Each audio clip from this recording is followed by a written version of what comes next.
So I suppose the first thing we need to determine, because I haven't told you yet, is how many torpedoes you manage to roll off and get lined up as the Wasp continues to close. Yes. And given that this is a tabletop game with dice involved, I need somebody to roll 3d6 for me. Is there any skill involved with this, or is it just 3d6? Nope. This is just a flat 3d6. This sounds like something the captain should do. Okay. Captain June. Captain Juniper. I forgot how to do that. I think if you just click R space 3d6 in the chat on Foundry.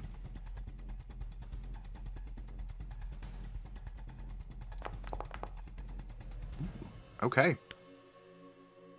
Torpedo party! That means 10 torpedoes, right? That is exactly what that means. Are you kidding me? Nope. The rolls that you guys did, that's yep. Oh no. You had managed to pull off enough of a lead, and it seems that the Wasp is maybe a little suspicious of this sudden turn of good fortune. So they're not closing quite as rapidly as they could be, and your reprogramming and other efforts allow you to kind of cycle, a lot more torpedoes out than you thought you were going to. Oh man! So you do have 10 of them floating as the Wasp closes into long range. Oh no! If you would decide, and the question now becomes, do you hold them, you kick them off now, or do you let them close into medium range while continuing? Like, how close do you want to let them get? I think before. Well, that's going to be Captain and Weapons people's call, but I mean, we're talking about this in character right now, right? So Chester is incredulously looking at a screen, going, 10? I didn't even know we had 10 torpedoes. Shoot him. Fire them all. Shoot him now? Do we just shoot him now? Shoot them now. They won't be able to dodge. Not 10. Shoot him now. Oh my gosh. That is not, we are not nice people. They need to die. They've been trying to kill us. They need to die. Okay. Those poor souls. Well, I think please don't spang. To kick us off, we're actually going to start at the top of the ship combat. So I do need a command roll, a command test. Communications leadership versus it's a TN 11.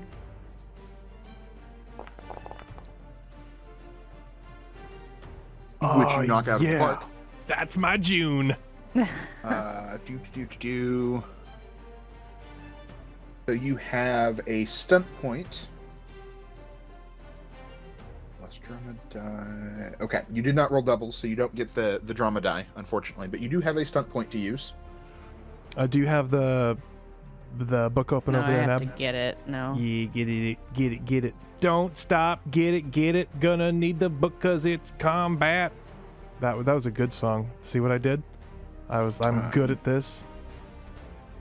Chester says in character.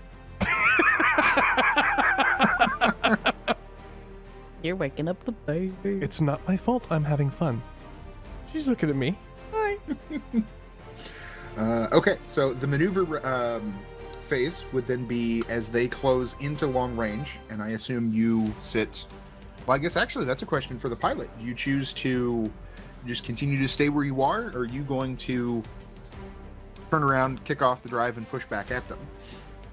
I'm going to push back at them. I'm going to try and close the medium range. Okay. Page 131 for the command stunts now. Thank you. I was looking. Mm-hmm. And then don't forget to open up the Ships of the Expanse book for the other stunts we can do. You're saying 131? On the page of the book, not in the PDF. Sorry, I know, that's what I know. It's just in this one tiny little area. I was like looking for one of those big old things with all the other stunts, how they used in like other areas. But no, it's just this tiny little thing on the side of the page. I really wish we could show people the book because the art is so good. Mm-hmm. The art is just so good. It really is. Okay, and I only have one stunt point. Yes. Yeah. Okay, so the only things I can do right now are you grant as core guidance. You grant a +1 bonus to a chosen ship combat test this round. For each 1 SP you spend, choose one of the following maneuver tests: electronic warfare test, evasion test, point defense test, or damage control test. The other one is blinding maneuver. You maneuver your ship in such a way as to blind or limit an opponent's sensors. Each SP you spend reduces an opposing ship's sensor score by 1. I think the guidance is probably the one that we would want to use. I, out of character, would like to point out, Captain, that sensors are involved in roles to defend against torpedo strikes, I believe. Oh, is that is it? I would also like to point out that, although that's a good thing, because I initially thought the same thing, it's going to take 3 rounds for those torpedoes to get there. Oh, okay, yeah. All right, so yeah, never mind then. As I see the torpedoes loading on the screen there. Look at that. Yeah. Oh my gosh. So I'm gonna say go ahead. So a +1 bonus to a chosen ship combat test this round. So I would. There's maneuvers, electronic warfare, evasion, point defense, or damage control. I believe there's also a way to bank it for someone else, for like the pilot to use it later if they wanted. Within this round, yeah. Within this round. That's the guidance one. Yeah, that's core guidance. It basically just hand it off to somebody else. Yeah. So I think that's what I'm doing. This is in the bank, the core guidance one. Yeah. You don't have to decide now. As the turn progresses, you can decide like, oh, here, I'm going to go ahead. This seems critical now. Let's go ahead and give you this +1. Yeah. Okay. So, and as you can imagine, there's probably some very startled sounds coming from whoever's on sensors aboard the Wasp when they see all of these drives kick off. Something along the lines of, that's not possible. It's happening. I don't know what to tell you. I hope they're wearing their brown spacesuit. Okay, so you are going to attempt to close to medium range. They're not going to contest that, so there's actually not a roll for that. Okay. So you will now start the next turn in medium range. And electronic warfare.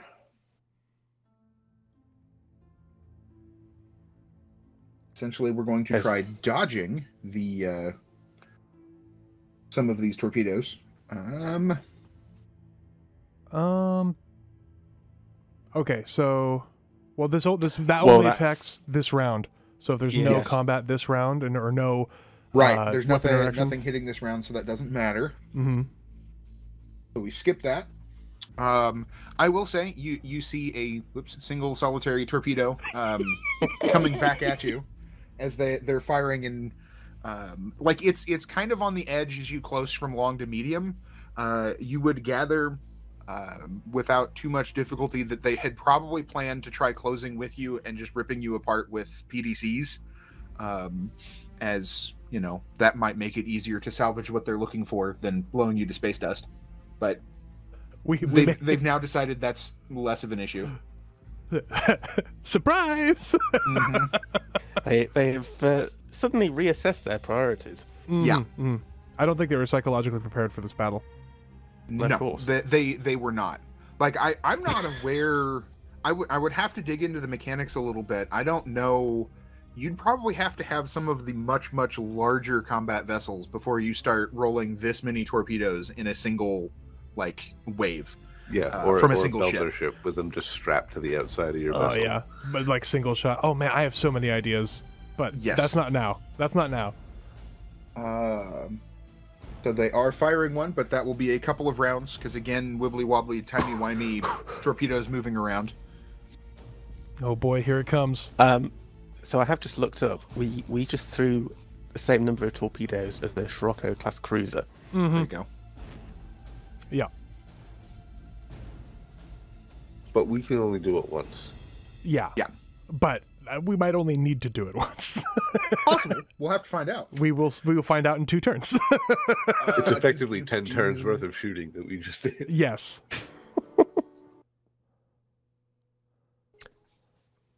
So next question: are we going to fire any more? I mean, well, this is all the same round, right? So then we go to the next round, and then we have another. Well, all I'm saying is we've just done electronic warfare. Are we doing a You weapons could attack? essentially take it from 10 to 11. Just and another thing. You know. I mean, I'm down. Shoot a torpedo at us, we'll return it, guys. Chester's like, do we have any more torpedoes left after that volley? Of course we do. All right. This is going to be Yeah, expensive. we may need to buy some more afterwards. Yeah. Okay, so there's an extra. Never look at me or my son again. It's one of those things that I think where if we didn't fire the extra torpedo, it would be that they would be, badly damaged but still functioning, or it would be like, oh, we should have fired it. Mm-hmm. Yeah, that one is what you would have needed. So let's see. Let's see. I have a weapon attack, but there's none currently that we need to resolve because torpedoes are going to take time. There's also no point defense or damage. So we roll back to the beginning. Oh boy, Junior up. Another command test. Which is Torpedo another- Party is the name of the Yes. role. Communication. Yep. Okay. Still good. You succeed, so you have another stunt point to work with, which I need to be. No. I gotta remember to roll that for the other side. Now, is that an opposed test, or that's just a test for I command? don't think so. No, it's not opposed. Oh yeah. I think in our simulation that we ran it as an opposed. Yeah. But that's not how it's supposed to work. Okay, that's why I'm thinking that way. Mhm. Spang.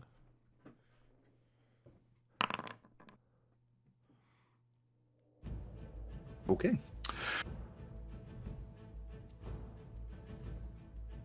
Okay, what are they going to...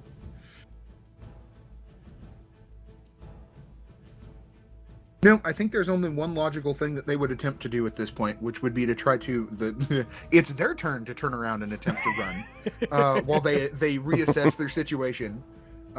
So, would you like... You would have closed to medium range at this point, kind of jumped up into their face. Would you want to attempt to let them pull back to long range? Nope. Okay, then we will need an opposed, I believe, piloting test. Chester just feels himself getting a little heavier in his seat. Mm-hmm. Would we say that this includes is a test involving speed? I believe so. 'Cause that means that my talent kicks in as well. Uh-huh. But I don't have a way of adding it onto the dice roll, that's all. Okay. We will add that manually. And are you pushing any high G maneuvering? I am not, no. Okay. Holy moly! Well, something tells me you succeeded. 5 stunt points. They rolled reasonably well. Yeah. Do you have any stunts you would like to throw on there? Because you've got points to play with. I'm currently trying to find the bit in the book where... It's shipped to the expanse Okay. you're going to need to find. Yeah, I'm scrolling down. Oh man, this is... There's none that are particularly relevant, I think. Sadly. I only have 3 stunts. Actually, there's some generic stunts, aren't there? Somewhere. I know there's definitely one about you... Oh, it wouldn't apply, but I don't think I've found all of them, because I know one of them is you point the drive at the enemy. Oh, that's a command stunt, never mind. to burn them. Yeah, it's... Yeah. You got Steady So, She yeah. Goes, Blockade, and Dauntless. None of which are particularly... Yeah. Well, None of do which are you relevant. have something else narratively that you would like to spend those stunt points on? Not We are that I not can limited think to of. what's I in mean, the book. the only thing would be if I could, you know, if I've succeeded very well, would be if I could, because I'm not having to focus entirely on trying to catch them. If there's any way I can maneuver so that if they, you know, we can't dodge the torpedo they fired last round, but if they fire anything at us this round, it's basically going to be harder for that to hit us. So some kind of, you know, maybe thrusting slightly off vector, so it's not coming in sort of straight in my face, kind of thing. Yeah, I don't think know. we can do that. We will make a note that if/when they fire this round,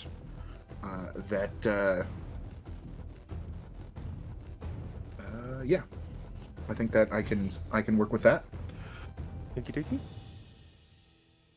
Okay.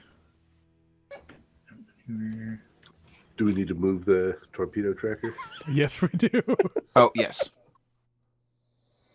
Well, I'm done. I'm not sure what's taking you guys so long. I'm here. I'm seeing the blue sparks in my head and going in my brain.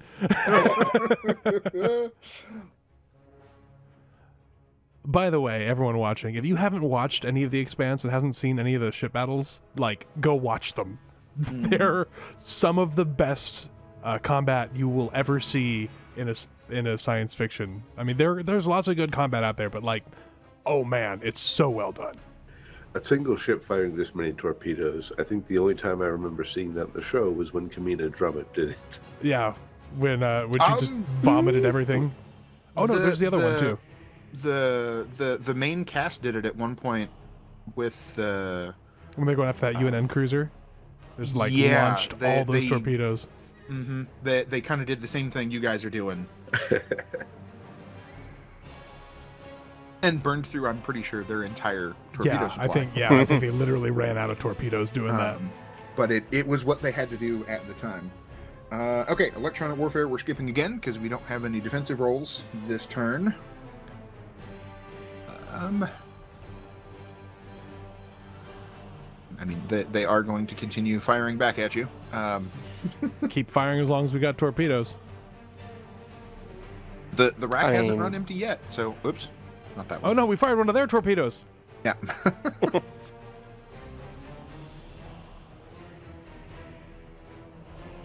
I mean, do we though? Do we want to Yes. fire? Until they're dead, yes. Oh, hold They're on. at medium that range. actually, because you succeeded on. No, you were That's trying there, to keep right? them at long. No, we were range. trying to do medium. Medium. So yes, So- you do, and you with what was that, a 23 that you got total? Yep. Okay, they did pull off an 18, but Wow. you beat them. Wow, they got a pretty good pilot over there too. They're Not yeah. for long. So now Maybe. there's a stack of 12 torpedoes flying at them. Uh-huh. And that we actually got 2 coming there. at us. Yes. But I think that cycles through everything. This is gonna get spicy. But we can attempt to evade that one. That's why I left this one at the bottom. They can attempt to evade that one. It won't be going as fast. Yep. Which is why I wanted to stick at medium range, because I'm counting on the fact, although it's going to be harder for us to hit them, although we may not have to if we're throwing 12 torpedoes at them, although it's going to be harder for us to hit them, it's going to be harder for them to hit us, and I'm betting I'm a better pilot than they are. All right. I mean, let's hope. You are quite literally betting the lives of everybody on the ship. That's what pilots do, though. That Uh-huh. is why you have a good pilot. I'm a leaf on the wind. Watch out for Castle. sticks. He didn't Yes. die until he landed. Yeah, it's true. If he had just stayed in the air, he would have been fine. They kind of crashed a little bit. A lot of bit. Again, better pilot. And so that'll bring us back around to the top because we still haven't gotten to the point that any of these torpedoes have closed. Okay. TM 11, so you do succeed.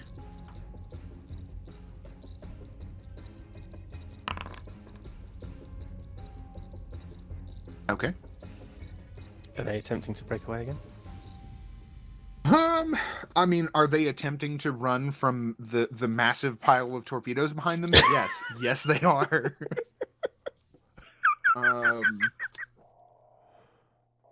I think the torpedoes also, I think the stats of the show, I don't remember if they mentioned it, but I think in the books they say that they accelerate, depending on the model of torpedo, between 12 and 30 Gs. Like, they're so fast. Yeah.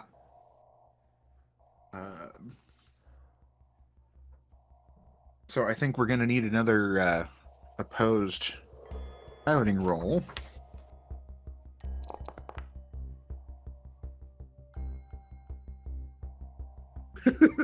Oh, and we got to move all the torpedoes over, right?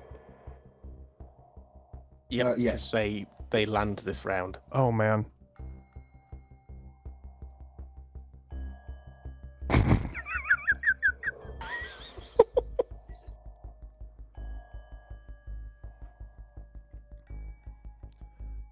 Squirrel, we're sorry for all the rolls you're gonna have to do for those torpedoes.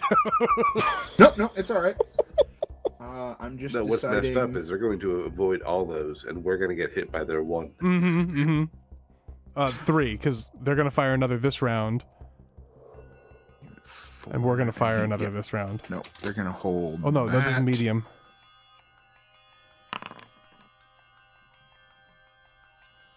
Because their torpedoes hit this round. Still.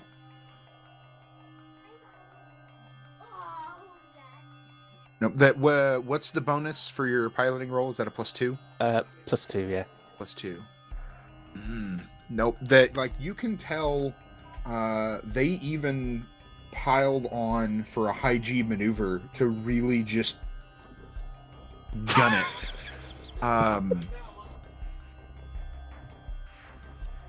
In that they went for a +4. Oh wow! I will give you that, and they still didn't pull it off.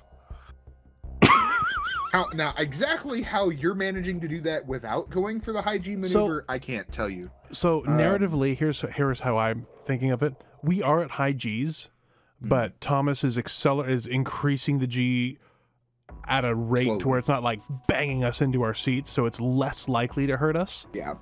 They would have gone for, like, it wasn't so much that they just put the pedal down, they were also attempting like a course change, which would have added to it. Yeah. I think is right. They were trying to pull something sneaky and dodge those torpedoes, and it doesn't look like they're going to manage to get away with it. Oh geez. So now we do need an electronic warfare, and we have a point. Yes. While they are attempting to confuse and distract as many of those torpedoes as possible. This is an opposed roll. Our E-War officer... Its opponents maneuver them while working. Let me check. Roll an electronic warfare test for each ship involved in combat. It's an opposed intelligence technology test.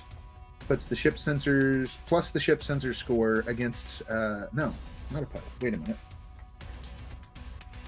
The winner of the test gets a bonus equal... Yes. So both ships roll, and only the ship that gets the higher result actually gets to So it is opposed, anything. even though they don't call it an opposed test. It is an opposed test. Yeah, so first you have to beat a TN11, the target number, to even qualify. Right. And then after that, it's who goes... Yes. Who is our E-War officer? That is the quiet guy in the corner playing Candy Crush. Yep. Hello. Currently playing chess with the drone downstairs as well. Oh, that's right. That's right. The drone is actually the E-War officer. And you do add your sensors score to this, which is 2, I believe. Do we have a sheet for the 1. ship? Oh, it's 1. You get a +1. Yeah, there's a sheet for the ship in. I don't know if Squirrel added it here, but it's in the salvage op adventure. Yeah. On page 3. Gotcha. So let's see. Did you have anything that got added to that 14? Or is there anything with your 3 stunt points you would like to do? That's an excellent question. I'm going to have to check the book for the intelligence ones. I don't think My there are. stunt point is added to that, right? Okay. He can use it if you you would like it to choose. be. Yeah, he can use it if you want him to be able to use that. Yeah, I think I'd like that to That gives him be 4. available. Yeah. Yeah, let's do that. And let me go get my... So that bumps it to... Well, no, it's not that you're adding another stunt point. Oh, you just add a plus It's a one to the plus roll? 1 bonus to a ship combat test. Okay, so it would So that be takes 15. it to a 15 result. Okay. How many Evor stun points does Final have? 3. What are we doing with them? I think he's still looking. That's what I'm looking up. Turnabout is fair play. Is That- all I have to say. That just says if they're If it's being being manually manually controlled, controlled. and there's no way to know, and they're probably not being manually controlled.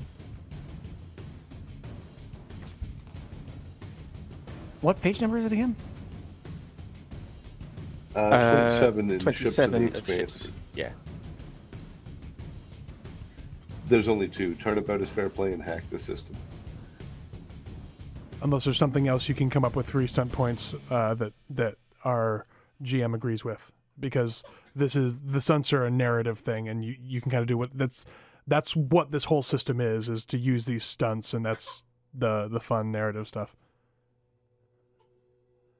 Sorry, Well, I'm being distracted by considering baby. Considering I have cryptography, hack the system sounds like a better option. But I actually don't know what the result of that is. You don't have 4 stunt points because you got a +1 to your roll. You didn't get an extra stunt point.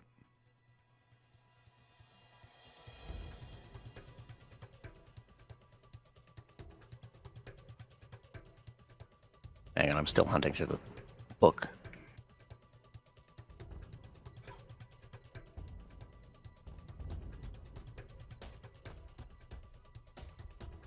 Baby girl. Give me a baby girl.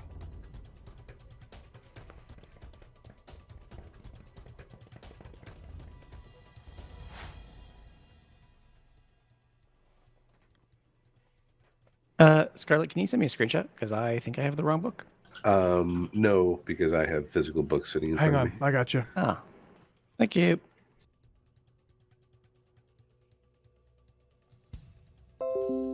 Welcome to the Banana Band. There you go. There you go. Thank you. Yeah, so based on that, I don't have any other options to use for... I mean, turnabout is fair play, but again, that's... But you could... They'd have You can, if you have an idea, you can always ask Squirrel. So, like, that's the other thing. Like, we don't have to stick to the stunts in the book because it's tabletop, right? So... Yeah. Right. Or even if, like, one of the other, let's say there's a piloting stunt that you're like, oh, hey, can we tweak that a little bit? hang on. Hi, everybody. Hi. Usually I don't mention raids, but my gosh, Wasted, thank you so much for the Holy cow. raid. The Banana for Band. 234 viewers. Welcome, everyone, to the Expanse Tabletop RPG, our adventure, Defy the Stars. Nab, could you take baby, please? Did it suddenly get wait. more green in here? Because it feels like it's more green It in did here. get green. The lighting kind of is now more of a teal than it was thing. So we are Good currently timing. neck deep into ship combat, and the torpedoes are about to hit. So you have come at a great time. If you don't know what the Expanse is, I'm sorry, and you should watch it. You can also type !Expanse and see the Green Ronin Quick Start Guide, along with all the other available materials there. It is a great system. It's a lot of fun, and we're still learning it. This is only our second time for most of us doing ship combat, third time ish, and this one's for keeps. As you can see, we have a few torpedoes on the board here. These are torpedoes. Yes. Zoom on. That's 12 torpedoes going out with 2 incoming because we did some silly tabletop shenanigans. But the best. yeah. But yeah, so thank you so much, Wasted, for that raid. And thanks everyone for the follow. But like a lot of tabletop stuff, there's not going to be tons of direct streamer to chat interaction right now. I type sometimes. Welcome to the Banana Band. But we try to keep the narrative kind of flowing smoothly in order to not interrupt the story or the action too much. But we're all hyped up because we've got plasma warheads coming at us and plasma warheads going out. So Mm-hmm. And the volume of outgoing is much higher than the volume of incoming. yes, we did a sneaky thing. Yeah. We stopped. We pretended to have a drive failure. Stopped our ship and rolled a bunch of torpedoes, basically just kind of pushed them all out on delayed activation, and they all fired at the same time. Welcome to the banana band. And this could be very, very bad or very, very good, depending on which side of the chart you're on. Yeah, and just so you know, it's not like a lot of other space combat TRPGs. It's not they go, then we go. We go at the same time. We both roll various phases of combat at the same time, and all the damage happens at the same time. So you could theoretically end with both ships a couple of lucky torpedoes on either side getting through, and both sides get vaporized. Mm-hmm. Expanse combat is terrifying and deadly, and I love it. Yeah. Do we have anything we wanted to spend those 3 stunt points on to potentially add to your electronic warfare to try to confuse the paltry number of torpedoes coming in your direction? Yes. Okay. So my thought is, given that we've launched so many torpedoes, and all of them have guidance, and all of them are hunting for a particular target, a skilled cryptographer could triangulate the position of all the known entities between those torpedoes and the target ship, and the torpedoes headed at us, in order to provide a bonus to our ability to dodge or disable the incoming torpedoes. So like a +1 to our defense attack versus a torpedo or something? PDCs or something, yeah. Okay. Basically using the amount of guidance information available to you to more accurately locate the two coming at you to give your PDCs a boost. Yes. Okay. I can see that. I can also tell you that it's probably a good thing you went that direction, because they did land a 19 on their electronic warfare test. Oh, geez. Their crew is not a slouch. So they do win the electronic warfare, and will. So you're not going to be able to directly dodge or win, but you do pick up a bit of a bonus when we get to the PDC round to shoot down the couple that are incoming. So now the reason that everybody's biting their nails, we have not damage yet. Do you want to spit another torpedo out? I feel like we should. Probably. Because fire. And this well, no, we're at still a medium. That's right. Yeah. So if anything, we could die and that torpedo could still kill them. Like that's this game. Oh man. Or they could die and that last torpedo could kill us. Oh man. I love it.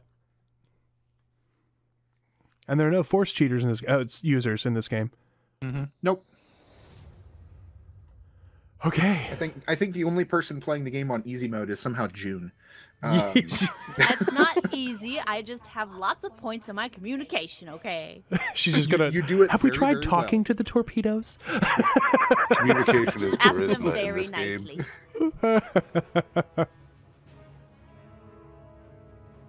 Oh my goodness.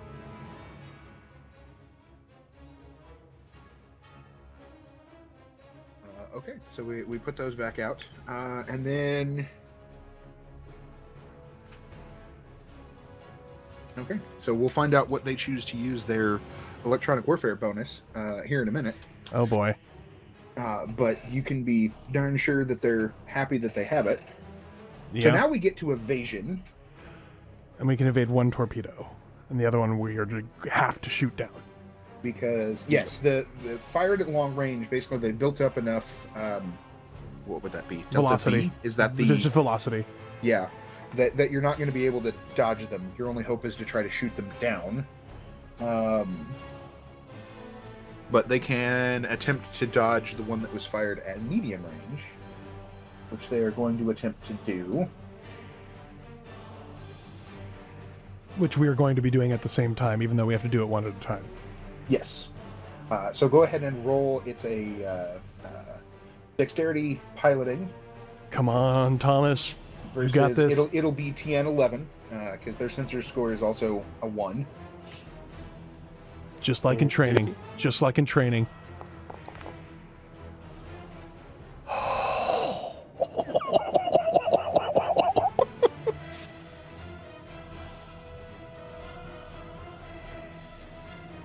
That wasted your back just in time because potentially somebody's getting vaporized. So let's see. Or I two need to somebodies. roll that, and then they get a plus that for sensors. Oof. Okay, their pilot may not be very good, but well, actually, no, he's okay here. This one is not opposed, so they are, I believe, going to manage to dodge the one. So they dodge one, and we dodge And one. I believe you dodge one, and you have another 5 stunt points to play with Oh, man. because Thomas is just ridiculous at what he does. Yes. Thank you, Thomas. Thank you for paying attention in one part of school. This whole time, by the way, June is just breathing, and every once in a while she's like, Thomas, what's happening? Thomas, what's happening? Yeah, it's all just lights on a board. And we're just waiting for the boom now. It might get real Thomas bright is- outside here in a minute. We're not sure. Thomas has just started whistling tunelessly. He can't actually whistle, but he's just so relaxed. He's started doing it. He's just blowing air between his lips. Makes everyone feel really cold. Chester has incredible heartburn and just closes his eyes and thinks back to his time with when he was working in his uncle's church and thinking about all the times he felt close with religion and is just focusing on those times and praying. He is praying. What's the line? You better get close with your dear and fluffy lord. Yeah, it's exactly what he's doing. Okay. So we come to the point defense, which is where, as it turns out, the electronic warfare officer aboard the Wasp threw all of their bonus to, since they knew they had no chance of dodging those torps dropped at long range like that on them.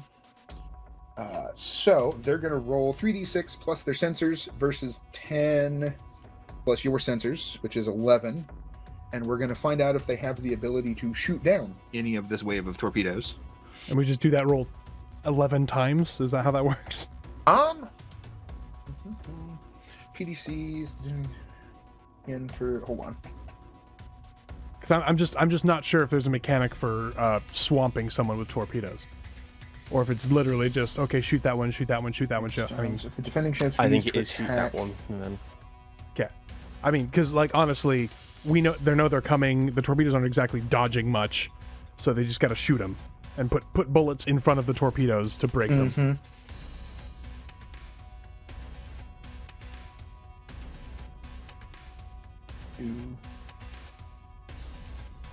Oh man, I'm sweating.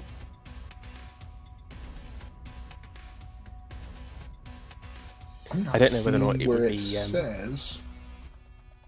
You do have the 5 No, stunt points okay. too. So we will, yeah, you do have 5 stunt points, but I believe I will be spamming out, what is it, 10? To find out if they can shoot them down. Okay. I think it's 12. No, it's Oh, 11. no, they 11. Yeah, 11. We have 11. Well, they dodged one. We had 12 Or- arriving this round because we fired Yeah. one at medium and one extra at long. So we had 11 at long, and then because we had the surprise torpedoes waiting there, and then fired one more at long range at the same time, and then we fired one at medium range, which they dodged. 3, and then that was, let's see, half. Yeah. And, ooh, okay. That electronic warfare test might just save these folks bacon. I don't want to hear that, Squirrel. Because that was they had a 5 on their drama die, so rounded down as 2.5, and that's rounded up to a 3. Plus the bonus that they have from the crew. Okay, well, let me just toss this out 10 times, and then we'll go back and find out what happens.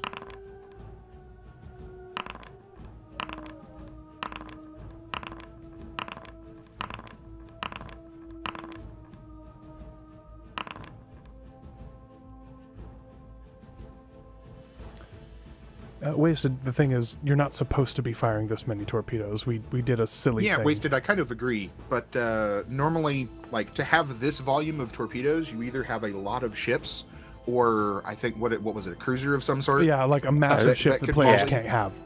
Most ships this size wouldn't have this volume of torpedo.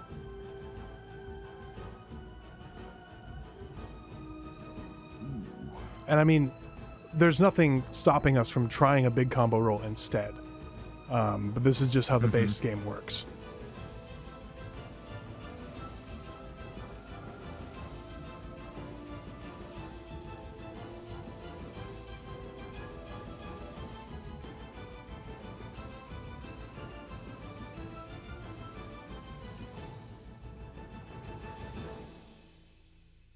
Can I get all of them?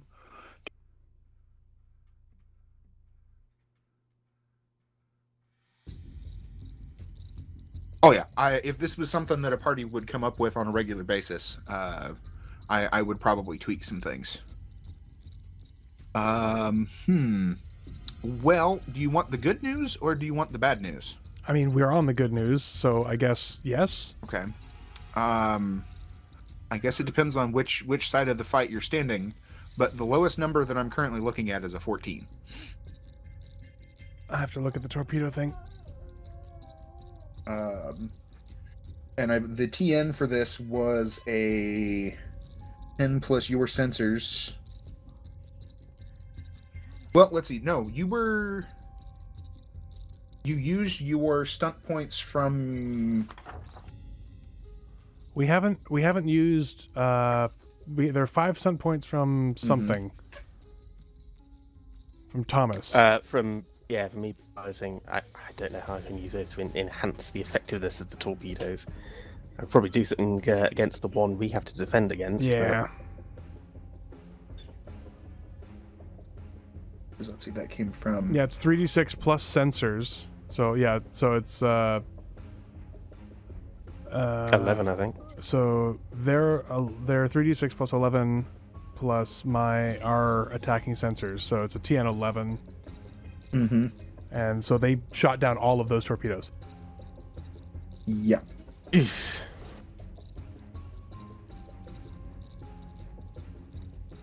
That was why, unless you have a creative use of your stunt points from that piloting.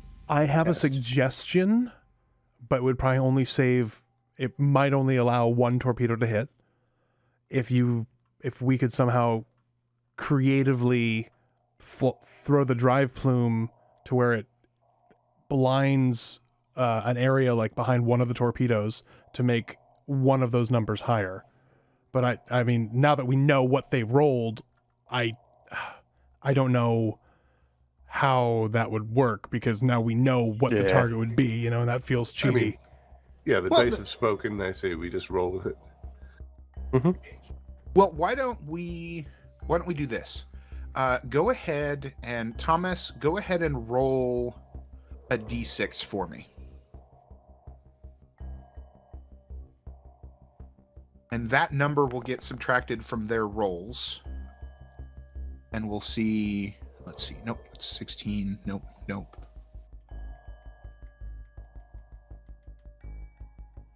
Okay. With that, you do have basically essentially swinging the ship around to try to drive plume blind a couple of their sensors at the last possible moment. you do see that you managed to keep 2 of the torpedoes from being accurately targeted by the point defense. Which is still potentially lethal. Okay, so we need to shoot down their torpedo that we couldn't dodge, right? Yes. So you'd roll the same 3d6, or it's a 3d6 plus sensors versus the same. Do we have a ship? TN11. We need to get a ship thing in here, but I can roll that just because I haven't rolled anything yet. Okay, well, it'll be 3d6 plus 1. / roll 3d6. Yes.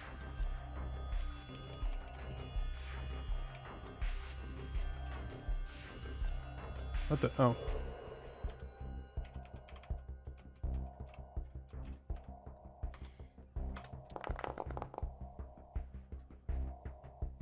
Well, so plus 1 is 13, and poof. Yep, we got them. Okay, now we move to damage. Mm-hmm. So the damage of your torpedoes is 4d6. And I roll that twice. Or actually, why don't you guys roll your damage? Let's see. Who doesn't roll? Hey, Carter, you want to roll that? Sure. Roll 4d6 twice.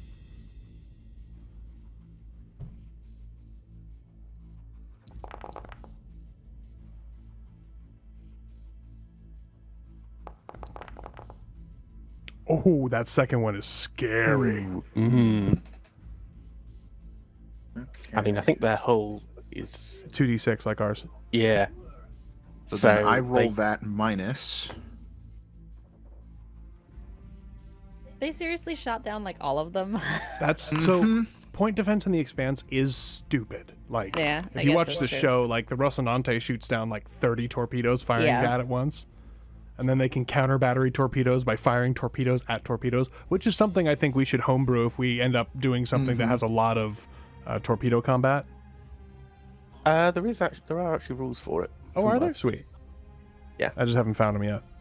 We're still learning this. Well, you'll be happy to know the lower of the 2 whole scores came up against that 19. Oh no, those poor people. Significantly lower. So the 11 is reduced by 9, but not completely removed. And against you, the 19, they rolled a 3. Okay, so So it may be Okay. that you still pull this off. And then I roll losses to further reduce. Because basically, the way this works, if there's any remaining damage, things start to go boom. yeah, So they have to start taking loss conditions in order to not just explode. yeah, and to highlight the deadly nature of this, this is going to be from 2 weapon hits. 2 torpedoes. Yes. 2 weapon hits, 2 attacks hit. Out of 10. Out of 10, yes. But we're pretty low, they're pretty low in terms of skill. Like they got real lucky on those E-War rolls. Mm-hmm.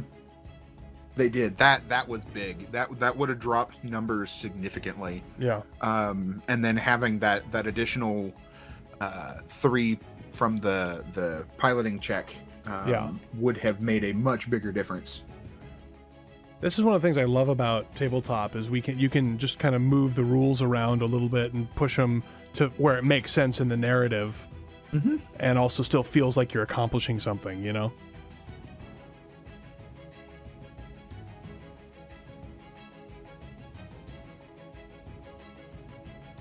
That's a lot. That's a lot of damage. That's all I'm gonna say. That's a lot of damage. Mm-hmm. Emotional damage. No, this is more than emotional damage. This is the emotional damage came when all 10 of those torpedoes came online and started homing in on the target. That was where that came from. And see, folks, that's why you always fire 1 more torpedo. Uh-huh. It's always the one you don't shoot that you regret. Mm-hmm. Okay. Well, I'm gonna have to I guess let's start with the 2. Because that's what's left from the 12, if I've mathed properly.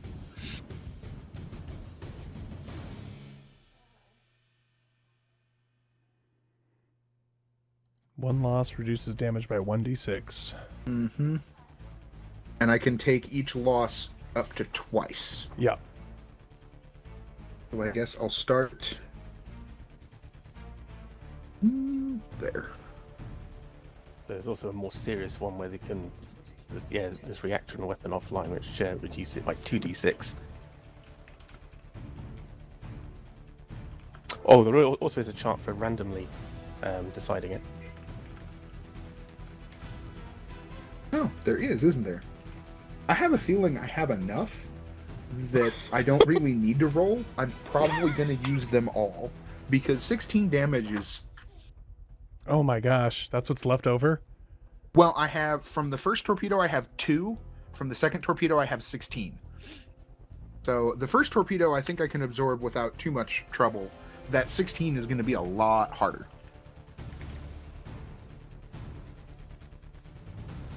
Yeah. That one, I just have to keep track of what they hit. Everything. I mean, at the end of the day. Okay, so that's... Alright. And do that again. I'll be right back. I gotta grab something.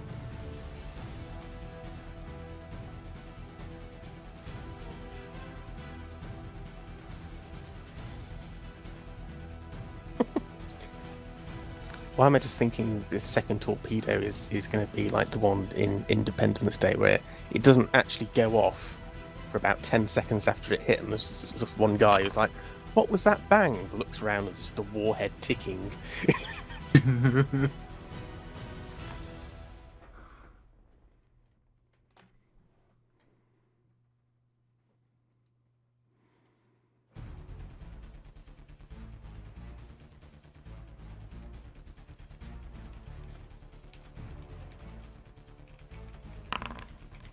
I will have everybody know this is not going great for them.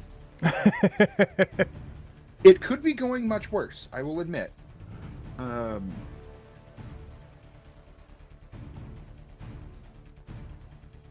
Now, with losses and things, how much of that kind of thing can we see, or is that a roll ourselves? That'd probably be a roll ourselves to see what losses they take. It would be for this much, there would be a pretty... It depends on what it would be, but it would be a relatively low TN roll of some sort in order to kind of determine how badly they've been hit.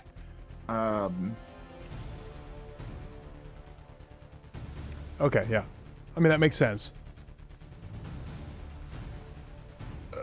Some of it would be potentially, obvious, like if their reactor goes down.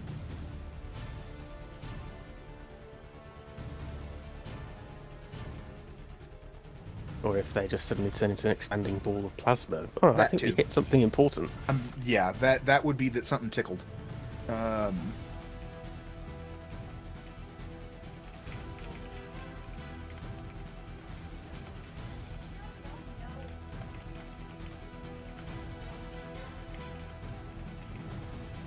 Checking math. Gotta do it again. Okay. Okay. It definitely tickled. You can tell that just looking at the screens. But if you wanted to get a better view of what sort of damage they took, you could roll a... I guess you could tell me what you would try to roll in order to look at it, because there's a couple of different ways. It's a matter of interpreting the information coming from the sensors is kind of the way I'd look at it. What I would... Although, yeah. Chester is curious about it. He's not asking Okay. anybody if he can do it, because he sees the hits, and he hears Thomas, of course, whooping over the intercom and all the way down the ladder through the vacuum. And so he takes control of one of the optical sensors and just kind of lines it up and rolls perception seeing to see what he can see. Okay.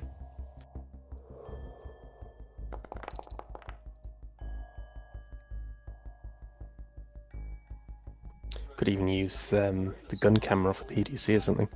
Or whatever, yeah. 13. Okay. I'd say on a 13, which for reference, that is the equivalent to a challenging test difficulty. There definitely holes. There is plenty of hull damage. Let me see if I can give a descriptive without getting too crunchy on the numbers.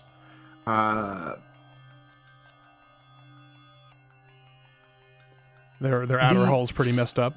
Yes, to set the stage, the Wasp would appear, well, maybe not the exact same model ship as yours, similar size, and you would gather from your experiences thus far has pretty similar capabilities to the one that you find yourself on. You've got enough experience in naval combat to know they are definitely hurting.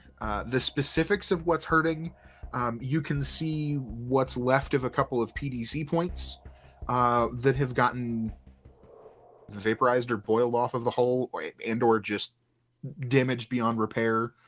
And you would gather with the amount of hull damage, their ability to maneuver has probably taken some pretty serious hits. We should board her and take her. Oh my gosh, Carter. Think of how much we can sell that ship for. What's... I mean, half price. I mean, you're assuming it's going to be actually habitable and we can move it.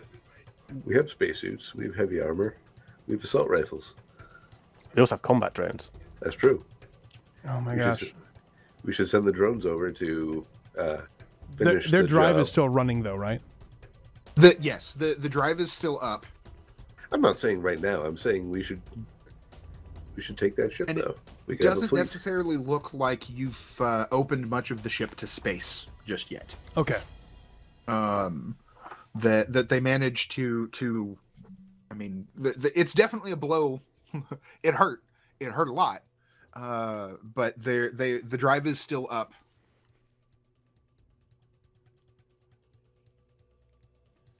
Okay. All right. Well, that's that round. Do we fire another torpedo this round? Yes. Do we have any more? We already did that. We did? Damage is at the very end. Okay. Yeah. All right.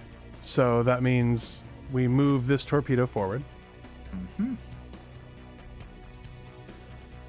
And we are at the top of the round again. Time for June. Yes. Big numbers, June. Big numbers. Well, what you want to see are doubles, because that's how you get extra stop points. Yeah, 17. I'll still take a 17. I mean, you're knocking these command rolls out of the park. I'm so commanding while I'm sitting in my chair going, it's fine, I'm fine, I'm fine, I'm fine. You're not Okay, you're persuading us that things are fine. Yeah. Well, I mean, in my head, it's June it's almost like the manager of a restaurant where, you may not know how to cook a meal, but you're more coordinating everyone's actions. You see what I mean? That's how I'm thinking in my head to get around the fact that June isn't sort of like ex-Navy or whatever. Yeah. She knows people and she knows administration. She knows administration because that's always been her job, is to make sure everything's in order. And so when everybody else is like, what's going on, she can be like, this is what we're gonna make happen. But in between everything, she's like, I've never done this kind of thing before, and I'm freaking out a little bit. Nobody's talking back to me, and I would really like some information. Okay. They are again, definitely at this point, attempting to run for the hills, though that probably is not going to work out very well for them if history is any indication. Riding through dust clouds of barren space.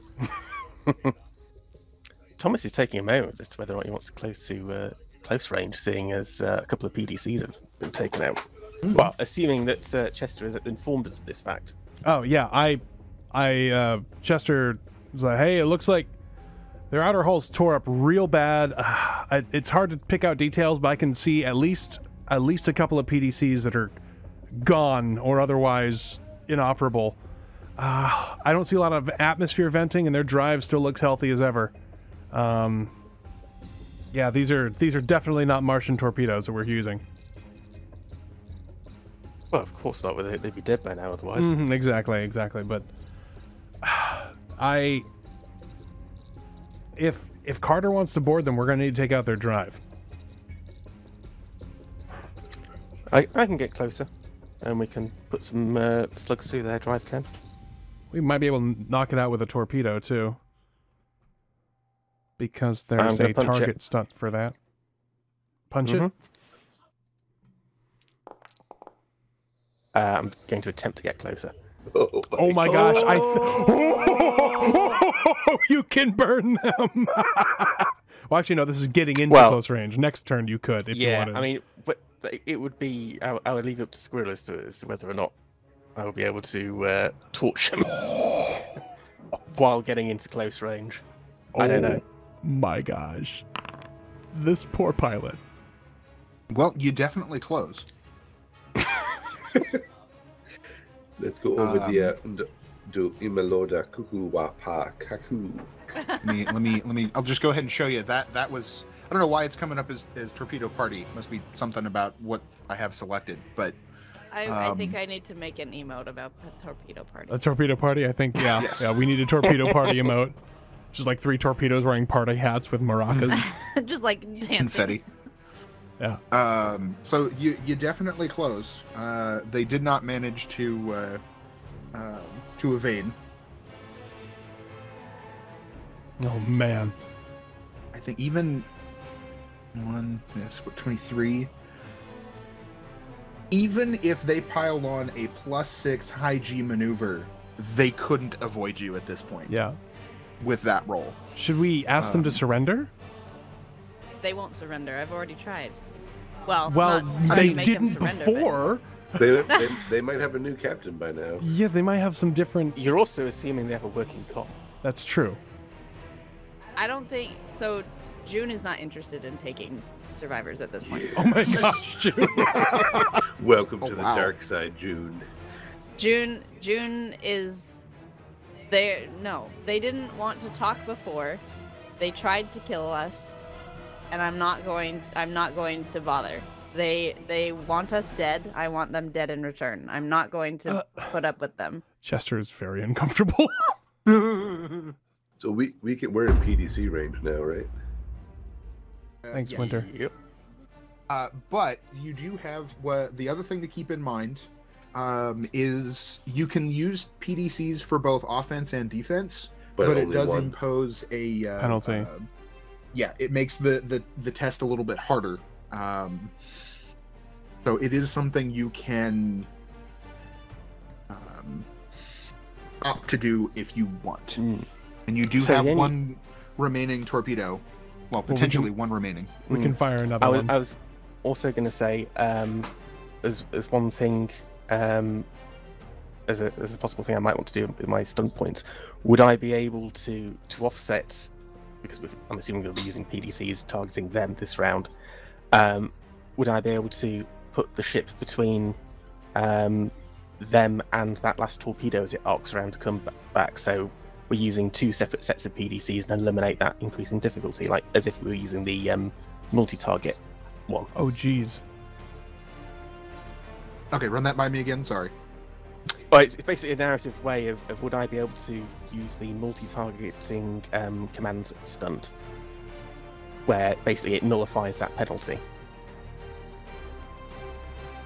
Okay. So as they fire a torpedo out and it sort of is curving back to come at us, if I put the ship so one side of the ship is pointing at the torpedo, the other side of the ship is pointing at them, so it's not like the same PDCs around to pull double duty, like the ones that are unengaged. Okay. I can see that. I'm down with that. Okay. So you do have that opportunity, because I believe you cannot fire a torpedo at short range. Let me check. thought I saw that somewhere. It just doesn't give it time to lock and track. Because as shown on the screen, short range is Up to at 5 less kilometers. than 1 kilometer. No, it says railguns and torpedoes. Yep. Yep, torpedoes can fire. I mean, they accelerate So- at 12 to 30 Gs, so they can get moving pretty quick. So Yes. June sits up as high as she can in her seat and goes, hold on. I'm not thinking fantastically clearly right now, and I recognize that. I want everybody's opinion because that's what I'm normally doing. Do we want to try and get them to surrender first, and then we can do whatever we want if they don't surrender? What I want everybody's opinion, please, before I freak out again. I would be Kill much, them all and take the ship. I would be much more comfortable if we gave them the opportunity to save their own lives. I'm from Buenos Aires, and I say kill them all. I think we're outvoted. They've tried to kill us several times. Yes, I am of the same mind. What We if make them dead. we make them dead if they don't surrender for sure? And if they do surrender, then maybe we make them dead and take the ship anyway. I don't know. We could be conniving awful people, I just mean, like they are. That's I absolutely will not. If they surrender, I will not let you kill them. Okay. Absolutely not. I mean, if they surrender, we go aboard. They could have rigged the airlock to blow. A boarding action is a really, really nasty. I don't want Yes. to. I don't want to board. No. Okay. All right. Kill them. Kill them. I'm Oh fine. my gosh. And so if it makes they anybody, had their chance, Chester. They had their chance. Chester isn't saying anything. He's just saying prayers for them now instead of this crew. if it makes Chester feel any better, they are continuing to roll torpedoes back at you. Okay. They are not making any attempts to. Yeah, they could surrender. We don't have to give them the opportunity. They're not trying. They haven't been trying to get back to me. They haven't been trying to get back to me at all. They're entirely capable of broadcasting a surrender. Or even cutting their drive and making other. Yep. They can strike the wedge. Yes. They have not done so yet. So June leans back in her seat, starts breathing again. She goes, "I'm validated. I'm validated. I'm validated." Don't worry, June. You have blood on your hands like the rest of us. So, It is worth noting that in the game, it was less than an hour ago they were shadowing you, and when it looked like they weren't going to be able to follow you anymore, kind of immediately lit off torpedoes in your direction. So it's they very definitely started this. You didn't go looking for a fight, you're just finishing it from the looks of it. Okay, so we're firing you... PDCs as well, right? Well, I guess, hold on. Maneuvering, we did... EWAR. That's next, right? IG maneuvering. Yes. So technically they haven't done that yet. So electronic warfare. Yeah, come on, Nigel, do your thing. Oh, wow. Look at them stunt points. Yeah, there's stunt points. Yep, you win that one. So you have a +3 bonus because that's the stunt point rounded, or half the drama die rounded up, which is 3. You can choose to either apply to the evasion or point defense. You can choose how to split up that +3. Either devote it all into one, or split it up between the two. Do we have anything on it giving us any bonuses to evasion already? Other than Thomas's amazing pilot skill? Yeah, that's what I'm wondering. No, but may I draw your attention to hack the system for 4 stunt points? Oh. Oh, well, he only has 3, we though, can do right? that. No. He has 5. The stunt points are separate from From the bonus they give. the bonus, bonus. yeah. That's just something that they're able to do. Okay, so then Okay. I figure we should give a bonus to evasion, unless someone contradicts me, and then I would use hack the system.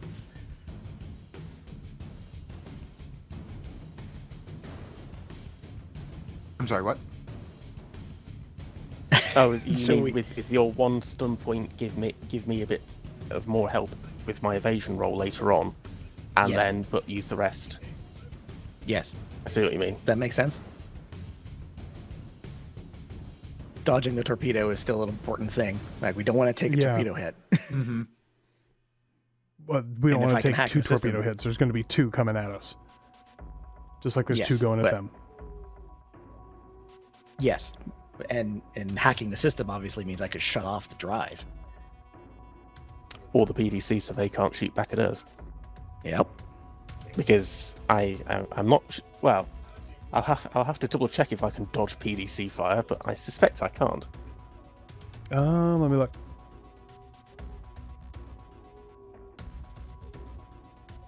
I gotta run upstairs real quick. I'll be back in 2 minutes. How dare you?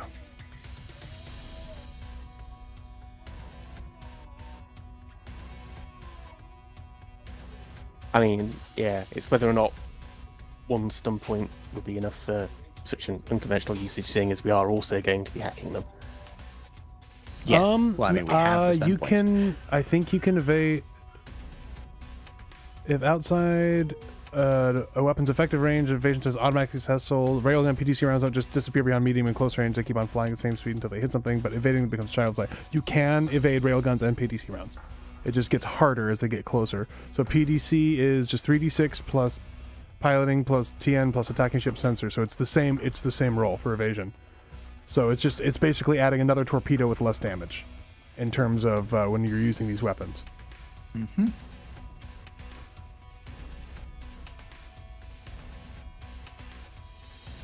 All right. So does that sound like a reasonable ploy, my friends? I think that's. I mean, I like not getting killed.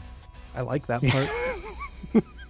And again, So- you can for the bonus from the electronic warfare, just like with the command stunt point from the beginning of the round, you can choose to wait to decide where you want to devote that until after die have been rolled. Okay. So let's say the evasion roll comes up at you need an 11 for. Let's say you come up at a 10. Well, here's a point. We succeed. We dodge one. Yeah. Welcome you know, to the you banana can do it that band. way. And you can do all of that and still spend the 4 stunt points on hack the system, because those are 2 separate things. Right. Okay. Okay. So that, I think that's what we do. I think Okay. we do that. We save our evasion point for when we need to evade, which is going to happen. Mhm. And we try and hack the system, and we can either turn off the PDCs, shut down their drive, whatever we want to do. I think we shut down their PDCs. Yeah, that I need. Mhm. If you are going to hack the system, that I need to know now. Okay. We're going to hack the system. Okay. And what are you attempting to do as you break in? We're going to shut down their PDCs. Okay, no PDCs for them. Good to know. Okay. Question. So, yes. Nigel has a focus in cryptography. Uh-huh. While we're in there, can we find out anything about what they're actually after? Um That sounds like a really hard roll. yes. Go ahead and roll that'd be intelligence security or something I of that have nature. I have intelligence technology and 8. intelligence cryptography, and I have hacking expert. Go ahead and roll the intelligence cryptography. The TN on this is hard because the window that you have is small. Yes. And basically you're gonna attempt to grab something hold up. and then look I at was it going to later. say, Hold on. I just double checked the rules, and the hacking isn't automatic. There does need to be a test for that. Yes. Mhm. Oh. Opposed technology plus sensors test against the enemy ship. If they're successful, they can shut down How one generous. system. I'll have to get you a special They banana. remain offline until someone on the enemy ship makes a successful TN-15 intelligence technology test. It's 29 in Ships of the Expanse. Okay. Okay, so that's what was it? It's an opposed intelligence technology? With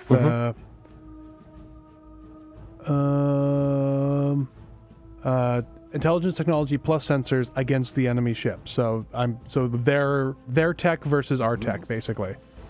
Yeah. Yeah. I'm assuming that Nigel has technology focus. Yeah, intelligence technology. Yeah. With intelligence 3. Excellent.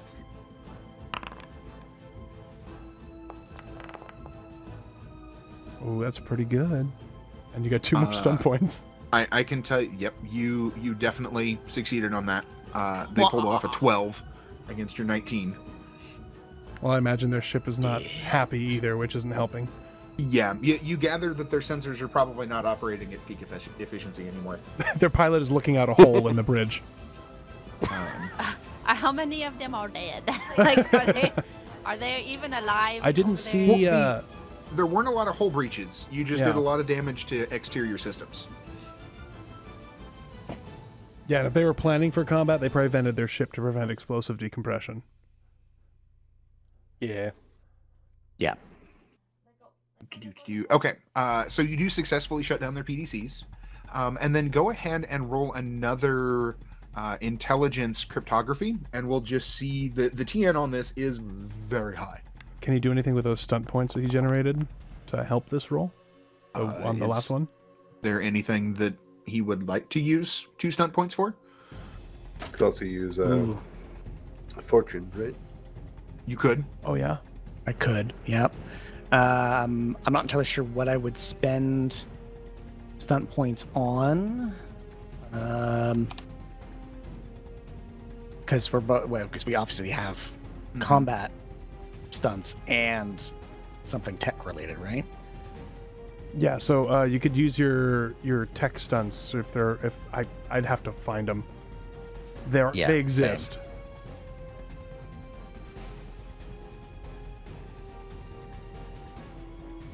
Searching.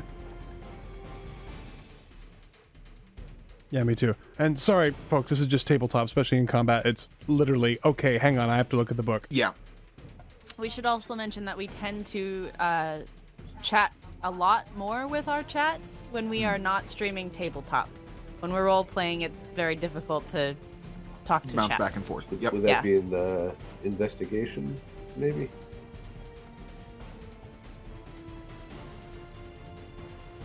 If not, there might be something there that could be tweaked. Yep, and that's anywhere. If you find something that kind of applies, okay, let's twist it this way. That's the fun of tabletop. Yes. Hang on, I'm still scrolling. Yeah, there's a lot. The investigation ones are on page 103, if that's any assistance.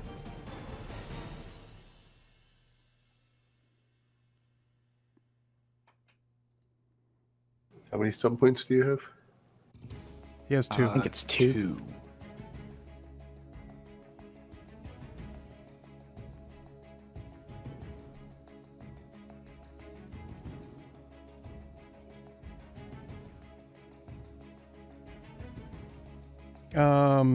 Okay. Actually, this might help because it's kind of an investigation anyway. But basically, it's just you can spend certain amounts of skill points to have the GM tell us something interesting about what's happening, basically. Useful facts about the object of your test per skill point spent. A simple thing. Gain +1 per skill point spent to your next test. A flashback. The test reminds you of something important you forgot. The GM reveals the identity or existence of another source of information you didn't know about. Intuition. A fact about the object of your test you could not have noticed or deduced simply by interacting with it. And those are the only ones you could do. Or core, aha, flashback, or intuition. Nothing else can you afford. Yeah. I wonder if intuition is our go here. I mean, it's up to you, and then Squirrel can play it how he plays it. Yeah. Then I would say let's use intuition. We'll spend those 2 stunt points on that. Okay, and then real quick, run me through the what that did again. I'm sorry. It says, intuition. The GM reveals a fact about the object of your test you could not have noticed or deduced simply by interacting with it. Simple. When you uncover a clue, you gain 2 new leads instead of 1, making that the path branch. That is the detailed version. If we were doing an investigation path thing. But Gotcha. Yes. Okay. Basically, you pick something up that you wouldn't have gotten otherwise. Yeah. You kind of get some bonus information. Okay. I'm on a 16. You don't really get into their system to get any, like, Nigel would know anything that he got would essentially be garbage data. Either he wouldn't be able to make any sense out of it, or there just wouldn't be anything there. He's not in long enough to really do what Nigel does. What did they have for lunch? However, what I will tell you, in the brief moment you manage to get in before you kind of get pushed back out, is the way I see a hack the system. Is that, how do I want to put this? I have to collect my own GM thoughts here for a second.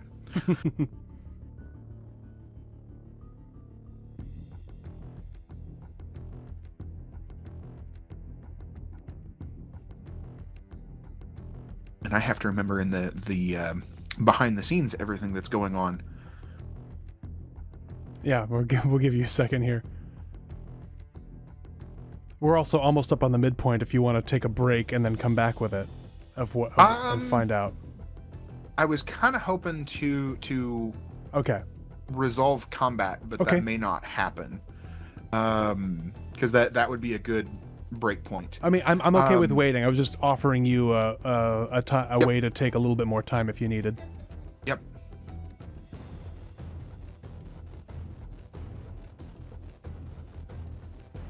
Okay, but yeah, so this is tabletop, right? So every once in a while something's going to happen, and what you get, he's got to figure out.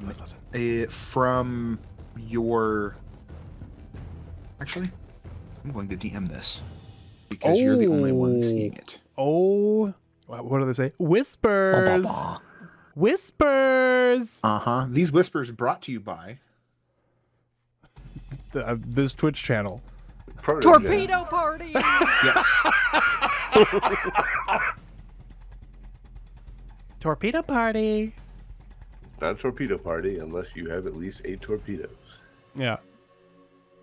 Ain't no party like a torpedo party because a torpedo party goes pop.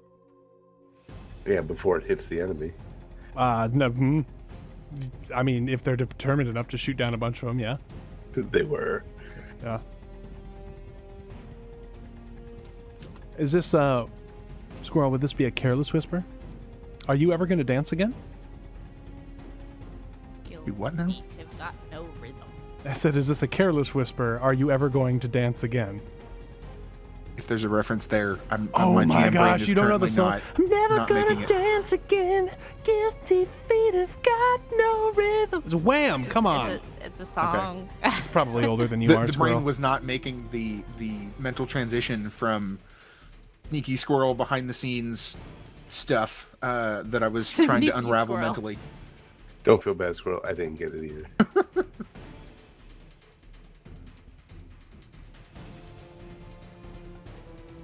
Oh, man. I guess everybody knows the saxophone riff, but... That one. Yeah, but the words to that song are actually a real thing, so... Yeah.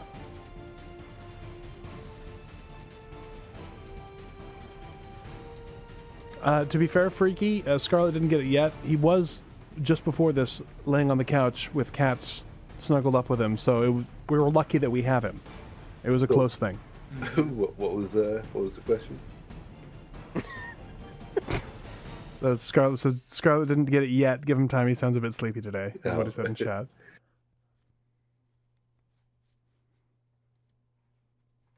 I didn't listen to a lot. I listened to a lot of like 50s music. So Yeah. Well, I mean, I didn't learn that song until I was in my 20s, and it's older. Yeah, when did that come out? Like ago. That was early 80s that came out, something like that. Yeah, so it's older than any of us are. Maybe not Scarlet. I don't know. It depends on when in the early 80s it came out. But Scarlet's also from the early 80s. When I was 2. It was mainly Wheels on the Bus. a good song. They a good go one, round yeah. and round. Like, I know that one.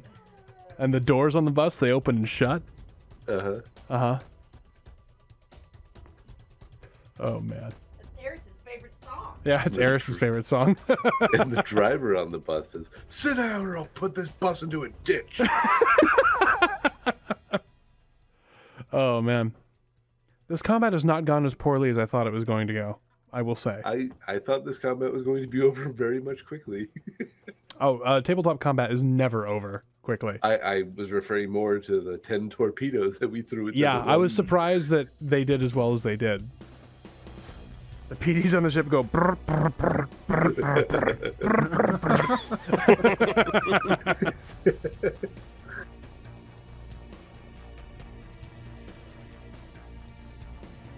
I did love that in the Expanse, the show, they made the shotgun PDCs, the Belter shotgun PDCs, a thing. It's canon. They just fire grape shot at the last second. Please die. Would have liked to have seen those a bit more actually in action. Yeah, well, they're not. I imagine they're not as pretty to see as the beautiful tracers that aren't actually necessary for computer-controlled weapons. Mm-hmm. There we go.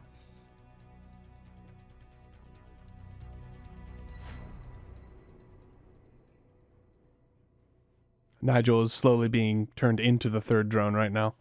That's why he's not talking. Or was Nigel always the third drone? Probably. I mean, only when he hears the music in the ship. when Wham starts playing, that's the trigger. When the microwave beeps? Yeah. Okay. Okay, so there we go. So that's done. I believe it's been kind of uniformly announced that both ships are rolling another torpedo. Yep. And we're firing PDCs at them and defending with our torpedoes, I believe. Yes, and and their you're not torpedoes. taking the penalty or basically the higher difficulty Because of the due to stunt points. Yep. At this point, Nigel would yell up through the comm saying that their PDCs are down. Yeah. Oh. Oh, yeah. So they don't even have PDCs. So that's good to know. We just dodge torpedoes. Yeah, they're gonna no, you won the electronic warfare, so they don't even have that bonus. They're just going to attempt to dodge with everything that their battered ship has left. You know, I kind of feel bad for them at this point. No, you don't. I didn't know Chester does definitely feel bad Yes. for them. They started. Thomas this, let's does be not. honest. I know Thomas doesn't. But Chester's the paladin / cleric of this party, so Hey, lawful good does not mean lawful nice. Just remember that. Chester is lawful nice. That's fair. He does stupid Nigel. things sometimes, and he feels real bad about them. Didn't he steal Okay. all the desserts? For He real, though. didn't steal them; he salvaged them. I think he's neutral good. I'm gonna PE. roll against the 2 attacks coming at them, and you have 2 attacks to attempt to evade. They have as 3 well. attacks coming at them because of the PDCs, which will do less damage. Well, I was going to say, Can you evade PDCs? Yes, we just Oh. went through that. Okay, cool. yeah. Then yes. I mean, although part of me says, given it doesn't make sense to be able to avoid a rail gun, given. So I'm wondering if there is maybe as written. I think you I as think written it does sound like you can dodge it, but it just seems a bit. so. Here's how I think. I think we would need to homebrew rules for this, but I do think that you should be able to evade PDCs unless you are like within grappler range, and I don't think we're there yet. no, I would so say we're that like would- around that's one 5 click. kilometers away because we're Yeah. still firing torpedoes, so they have a chance to dodge. yeah, it's Yeah. more that they're still, as best they can, attempting to wiggle around. Okay. Yep. So, And Nigel's gonna jump on the comm real quick and say, that ship's got a UNN transponder. What What? does that mean? What does Blow it it up. mean? It means blow it up. UNN. okay, so first torpedo. Oh no. UNN is the United Nations Navy. not hit, or they don't dodge. Second torpedo, they dodge. And then PDCs. While I was going, they will dodge. I was going to say with the PDCs, would I be able to make a targeted weapon attack with them and aim for their drive cone?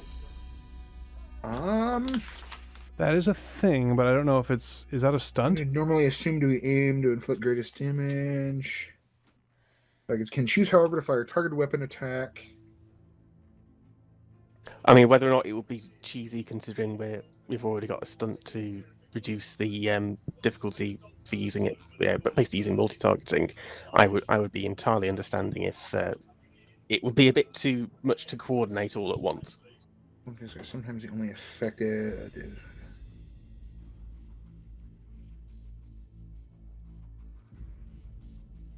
I would say that you could you can attempt to, but that would have. Yes, you would be able to, but their evasion did land such that they're going to be able to dodge your PDCs. Okay. So, but it is something that you can attempt to do. You can attempt to specifically target your PDCs, even with your multi-attack. That you would be able to attempt to, but they did pull a 13 on the evasion test. Question for the next round, and Chester isn't doing this. This is me sort of metagaming, and I'm sorry. But if we close to like grappler range, would that be like, yeah, you can't dodge us or make it harder to dodge, or are we just going based on the what's going on in the book where we can always dodge PDCs? Because like personally, like if you're 200 yards away, you're not moving fast enough to get out of the way of bullets.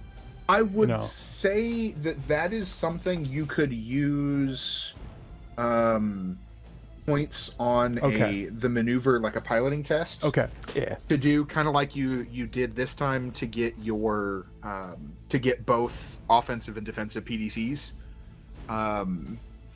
We just don't want to get too close if we're still throwing torpedoes at them, because the torpedoes can hurt us too at really close range. Yeah, I'd say that is something that you could also, if you close that close and have torpedoes incoming, so you kind of have to plan that one ahead to try to do if you want to get that close. So, and they dodged both of our torpedoes, right?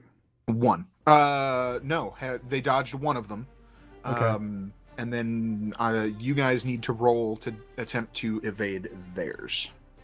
Okay, because we had two. Because we did fire this round. Oh, I deleted the wrong one, didn't I? I didn't. Minor yellow. Yes, I deleted the wrong one. GM brain. They dodged the first one, so that would have been that one. Not, but in this case, it mattered. So you do have 2 to attempt to roll to evade. Okay. Okay.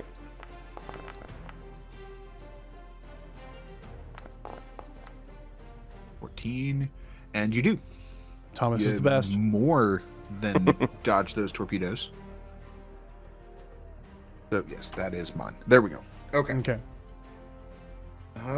They have no point defense, but you do. So you can attempt to. No, you dodged them both, so you don't have to. They can't. So then we're going to have weapon damage.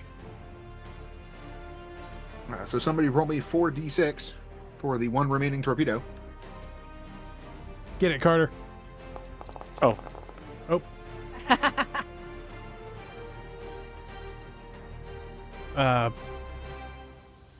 Do we just take the first one because of the first one that rolled? That's what Yeah, I'll take the 15. That's fine. I would have said the first one even if it was the 10, but yeah. Well, to be fair, you did say Carter just as I hit enter, and the second one's mine, so yeah, that makes perfect sense. I'm just trying to give Carter something to roll because I think everybody else Oh, has yeah, rolled a little definitely, bit, you know. It's all right. I don't I'm mind. excited to see the torpedo go bang.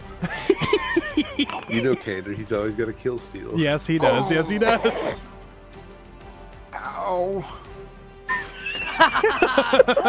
That was the whole roll. They've still got 12 if I'm lucky, that's 2 more lost conditions, and they're running out of conditions to take.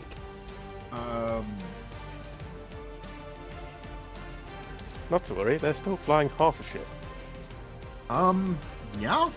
Yeah, but they're flying Maybe? two halves of a ship in different directions. Yeah. So June, in the weird silence that happens when somebody's focusing, right? Because nobody's really talking too much right now. She's like, so wait, that's an Earther ship? It has a dead ship UNN shortly. transponder. That's all all Nigel can tell you is that it is a UNN transponder, and I have a name. Yeah, but we can make our transponder say whatever we want, and they probably can too. What's it say? What's the name? UNN Imahara. Yeah, that's... We are so screwed.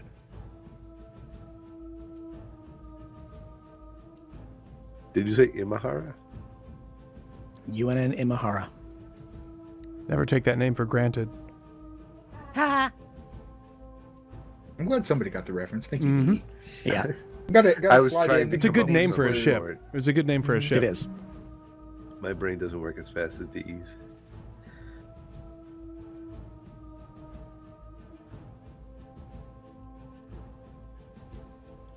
Well, transponder or not, it's going to turn out that it doesn't matter. Oh no. And disable or not,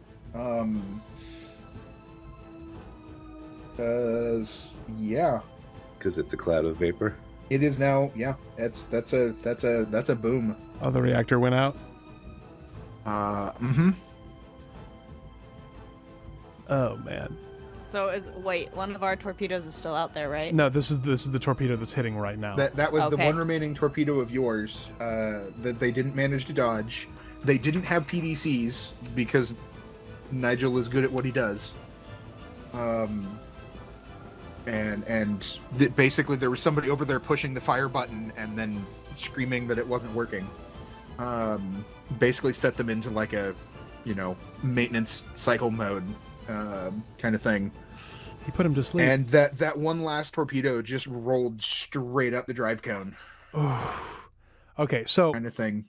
there is it does say that in taking out, we can choose what the target's condition is, but in this situation, I am totally comfortable with you choosing it because of how horribly we've mangled them.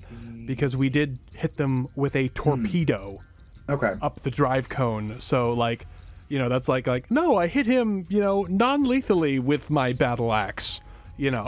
So I don't have a problem with them being an exploding cloud of vapor. I only Which knocked him remained unconscious different with my from all nuclear losses. bomb. Yeah, exactly. Because this is a high energy Well, warhead. what I would say that you guys can choose is if you wanted to leave some amount of the ship intact instead of just an expanding cloud of plasma. So whether the reactor scrams or not, basically. The ship is definitely out of the fight, and whatever happens, it's likely going to take the crew with it. Okay. You would gather that it's a matter of, do you want a hulk of a ship to poke at, or do not? you want a hulk of the ship to poke at / there to be evidence? Well, Yeah. there's nothing to say we can't eliminate the evidence once we've poked it. Okay. Well, I mean, I'd say Captain chooses on this one because she's the captain. Well, let's at least roleplay what happens after we hear a kaboom or see a kaboom or whatever. Yeah, I know, but is the kaboom exploding all the way? Because we get to choose as the players. We get to choose whether or not it's taken out completely. It's players rather than We're still learning this, everyone. Oh yeah. I think I like the story of, okay, we sent this many torpedoes and not one of them did a whole bunch of damage, and then the last one suddenly just vaporized the exploded. whole ship? Yeah, I like that better as a story. We can be like, oh, well, that's it. Because I mean, that makes more sense to me, especially if they can't dodge it. They don't have PDCs. It's a tail thing. It just goes right up, literally right up into the reactor. This is. I feel like this is Hunt for Red October. You idiot! You've killed us, and then they're dead. Yeah. Yep. Okay, yeah, I'm fine with that. Oh, that would be a beautiful thing, though. To pull that off in the Expanse. Yeah. Dragging a torpedo around to hit the guy that launched it. I think there's a stunt for that in multiple with multi-ship combat. Not the one who launched it, but you can drag it to hit somebody else. Mm-hmm. So yeah. The consensus is that the Wasp is no more. And I think that's also a good spot to take a break. I think so. Yes, and then we will role play later. And then we will come back as it's all of those questions about wait, what? UNN, huh? This one. And kaboom. Out the window. So we will circle back around and we'll pick this back up. Because I'm reminded I haven't had anything to eat yet today. Oh my gosh. I'm a fool. Squirrel, take care of yourself, my friend. Go get that cheesecake. I'm gonna grab a beverage. There was talk of cheesecake, and I was reminded that I have cheesecake in the fridge. So I had cheesecake last night. Soon be less cheesecake in the fridge. Nothing like cheesecake for breakfast. That's right. Well, I mean, it's 1:52 for me right now. If it's the first meal of the day, it's still breakfast. I mean, I had coffee, so that's not a meal. It depends on who you talk to. Well, I mean, it usually makes you, get rid of more mass from your system, so it's like an anti-meal. I'm on a liquid diet. Anyway, I'm gonna go grab a drink of water, and then I'll be back. And then Squirrel, when you come back, when everybody's back, we'll start again. But I'll be back and be able to chat with chat for a little bit. So yeah. Hey, chat! If you have not gone to our YouTube channel, which has been linked multiple times. That is something that I suggest you do, because not only will you find the rest of the playthroughs that we've done of this series, but you'll see lots of Space Engineers content. And I know that most of you like Space Engineers. I will link the YouTube once again, but I highly suggest checking it out, because not only am I proud of the stuff that we have there, but I legitimately think it's entertaining. So, yeah. Also, 7 Days to Die, yes, as Jeray says.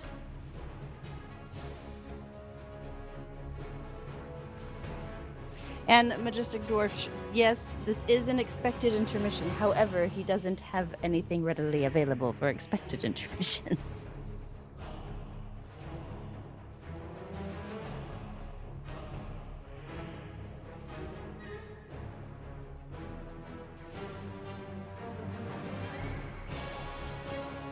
But now that we can chat with chat, how's everybody in chat doing? How is everybody? There are lots of you. Doing well. Hi, Jerichos. Good to see you. Hi, Scarlet. Hello.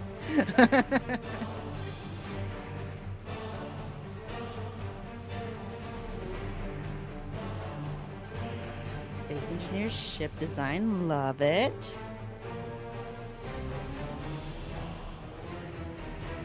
We love the lurkers. We love lurkers. Lurkers are great.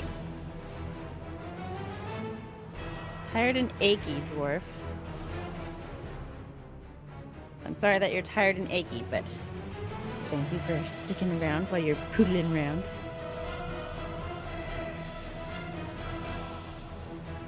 Coding a script for Space Engineers. What kind of script are you coding, Okami?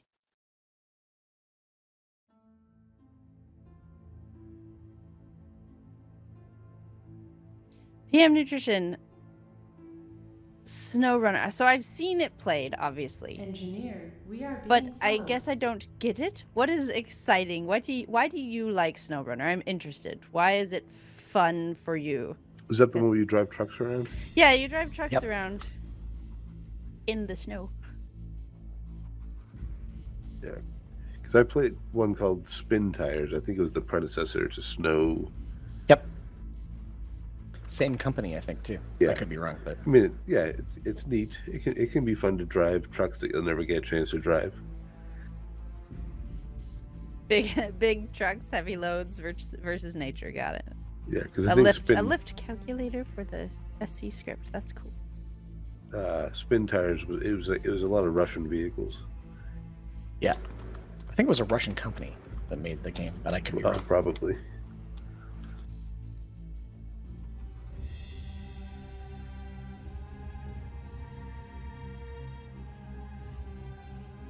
Well, that sounds like a really cool script. I mean, I think a lot of people would like that. Lift calculator that calculates how much thrust you're using to counteract gravity, and a couple extra indicators to make sure you don't smack the planet. Yeah, I used to have one that I used, but I don't know if it still works. It's pretty old. But it would tell you if you had enough lift on your grid to escape gravity.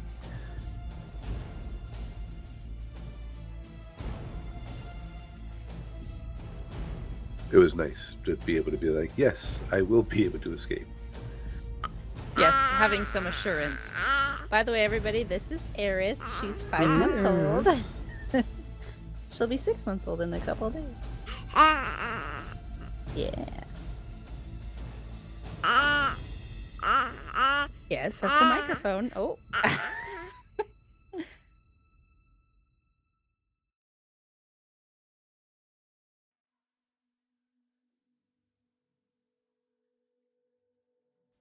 She's Well, I'm back now. practically got Welcome to the banana band. Oh, hang on, that's below. Where is it?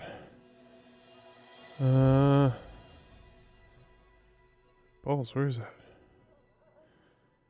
that? Add. Browser source.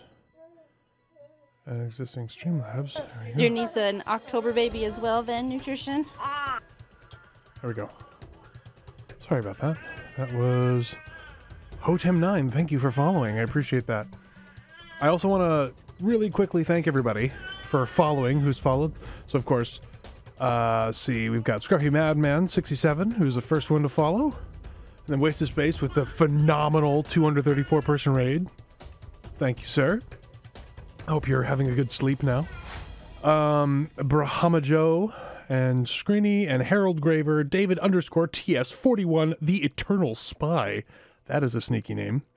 Monmus and Hemotem, thank you all for following. And Monmus, thank you for subscribing with Prime. I appreciate that. And Winter, thank you for the raid of 8. Scruffy is very proud that he was the first one to raid. You mean to follow? To follow, yes, that one. Oh man. So how's everybody enjoying the tabletop today? Seems like a lot of you are at least willing to stick around. Scruffy Madman, that's fantastic. Welcome to the banana I'm sorry band. that you had a rough spot, but Thank you, I'm really, Gruz. really I glad that we appreciate were that. here for you, because that makes a lot of the work worthwhile. Yeah. I hope you're in a better place now, Scruffy.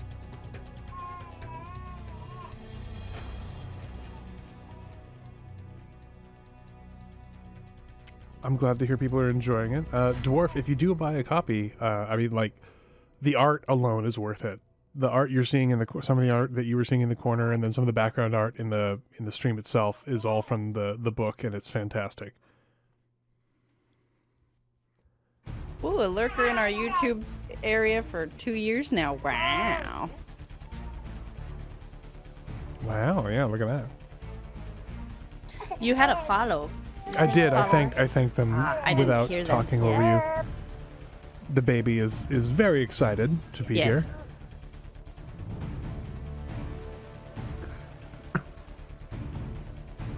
But yeah, this is something I'm really enjoying. And then after this campaign is over, whenever it finishes, I want to try the GM thing myself.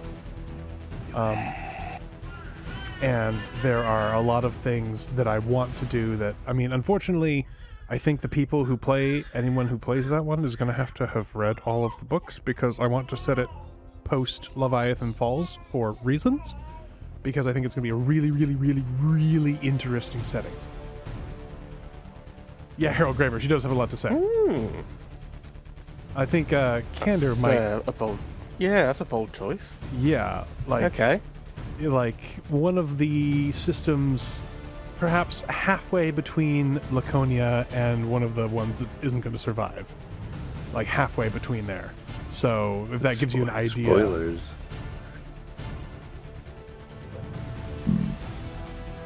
I have read all the books. I know, but if people someone who haven't hasn't- read, they're not going to understand what I mean by isn't going to survive. They don't know. That's not going to give away too much. By the way, if you are at all looking at the screen and you see the stuff going around in the background on That's his Deadly Salvage. intermission, that is Deadly Salvage. That is our Space Engineers Machinima series. And Wasted Space's voice is in it in the 3rd season, as well as Flitzy and Quebec and Andrewman Gaming. Textfire, Feral. Textfire. Yeah. A Space Engineers Machinima. What's that, Nab? A Space Engineers machine. I'm glad you asked, Master Scarlet. Masker Starlet. Masker Scarlet. Master Scarlet. I like Starlet. Yeah, Masker Starlet. It's a good spoonerism. Anyway, so Machinima is basically a movie or a TV show, in our case, made in a video game engine. So it is fully scripted. DE and I write the scripts together. And we have it voice acted, and we edit it all together and film it in Space Engineers after building the sets. And we have a couple of lovely people who have helped us with the building of sets as well, including Masker Starlet. Whatever his name is. And but I think most of them, we can say safely, most of them were made by DE. And Yeah, most of them. So, but it's lots and lots of fun, and it's our favorite. We like it a lot. And recently, we just hit 3,000 subscribers on our YouTube channel, and so whenever we hit a milestone, we generally put out a blooper reel of silly salvage, is what we call it. Well, see you later, is out on the Jerkos. channel. Thanks for lurking. Thanks, Jerkos. Harold, we look forward to your comments. We just killed a bunch of people. Like, we just did that. Yeah, well, they were trying to kill us. Yep. Self-defense, man. Yep. DE, how are the babies downstairs? They just had a little bit of tuxedo cake. Oh, did they? And they Did just you had have a- a little of... I had a lot of tuxedo cake. Oh, I see. We bought a tuxedo cake for Directed Energy because we were celebrating a new New position Jorb. at I have a new work. Jorb. Yes, and it's perfect, which is awesome. I might even get to make videos. And get paid to do And it. get paid to make videos.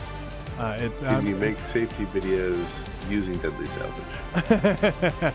Actually, my sister and brother, one of them were like, they were all like, could you imagine if like you could do that? And I'm like, I'm pretty sure that this company would not be appreciative of that. Yeah. But, and someone just subscribed to our YouTube channel. Grimster did. Thank you, Grimster. But we were talking and I was mentioning that I had the skills to pay the bills, but it's like, oh, and more. Thank you, Harold.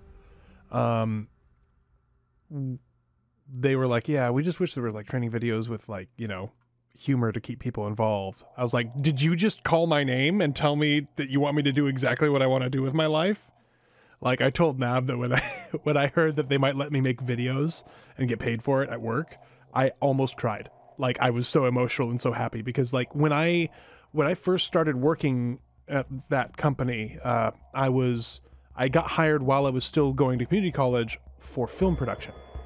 And then I just sort of stopped going to school because it was a full-time job, and I was like, oh, I'm never going to get anywhere with film production anyway, and this is paying the bills, and I don't have a lot of time, and so I just kind of let it go, and the YouTube channel has definitely helped me feel better about the time I spent there and kind of live the dream a little bit. But if I get to do it professionally at work, like, those skills can go other places too. And it's just, I don't know, I'm so excited. Yeah, we're excited about it. Can you sing the song? I'm so excited, I just can't hide it. I'm gonna sing this song because that's what Scarlett wanted. Wanted. We are being followed.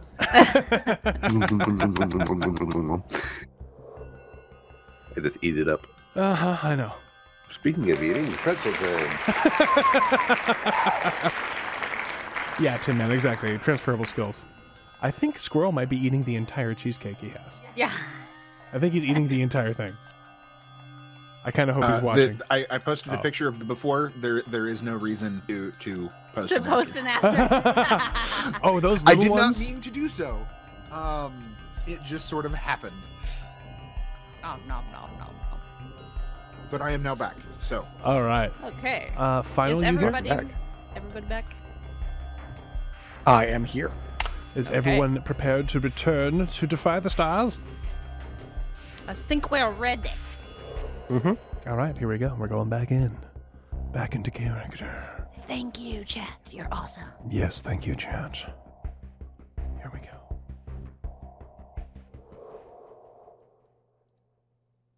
Boop. There we go. We're back. All right, I'm going to switch some music here because we're not in battle anymore. All right. So many things. Just going to go to dark music, maybe? Where is it? Can I have a status report? Things seem better. Can I have a report? We're alive, they're not. Chester just sends his screen to June's terminal, which he knows how to do because he knows ship systems. And there's just a slightly glowing, expanding cloud of vapor where the other ship used to be. And June takes a deep breath, and she goes over ship intercoms because she doesn't know how much Rebecca has been able to hear or see, and she just goes, "Threat is now gone. Very literally gone. Everybody can breathe now." I don't think we took any damage, did we? Can we? Nope, we burned through a lot of torpedoes. I don't know how many we have left. We'll have to do I a don't count and replenish when we get to Ganymede if We'll someone on definitely Ganymede be. has some. We'll definitely be replenishing. Either way, I don't know. Once we get to Ganymede, we have a job possibly. Oh, can we not get shot at by torpedoes on the next job? I we mean, do? that'd be amazing. I would love that. I have been in more combat in the last 3 weeks than I was in 5 years of Martian service. So. Wow, I thought I was the only one. I was down. I was freaking out. I don't know if you caught up on that. Yeah, we caught on that. But you did great. You did great. Good job, June. Thanks. You have I think a killer instinct that Thomas is proud of. I sense a little bit of bitterness to that statement, but I'm just glad that we're alive. Yeah, alive is good. I don't think it was entirely necessary to kill them. I think we could have talked to them, but I tried. They I tried. were trying to kill us. Yes, and I tried. I tried talking to them. You heard me try to talk to them, and they did not even talk back. They didn't even send me an insult. I know. I believe their exact words were, "Pick through your wreckage." Or something like that. I don't know. And now there's no wreckage to even pick through them. And what? They had a UNN transponder, Nigel? Yeah, what's that about? What's UNN Imohara? Do we have any information on that? Chester starts looking through public records. He's not querying any external sources. He's just seeing if the ship from its data dumps has anything in it about a UNN Imahara. It's like Googling local things. I can tell you that your ship, not tapping into any of the nets that you would have available.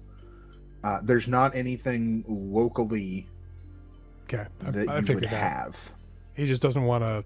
He doesn't want to be shooting comm beams out right next to where a fusion explosion just happened.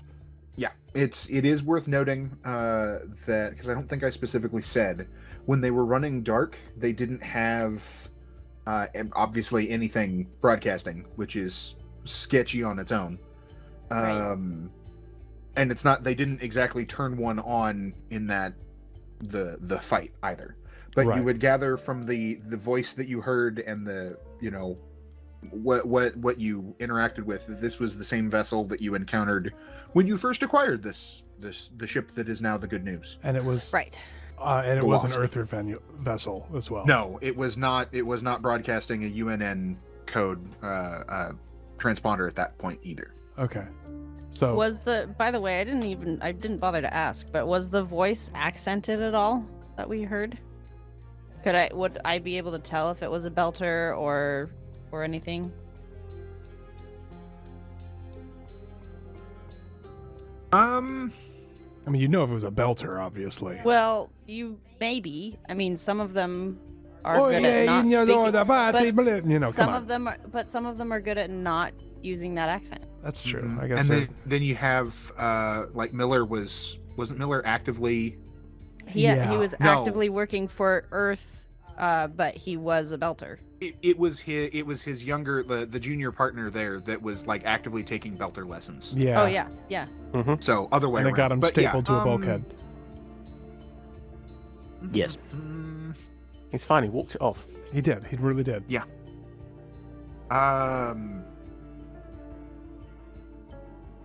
I would say, given the brief nature of your interactions thus far, you wouldn't have really picked up anything notable one way or the other.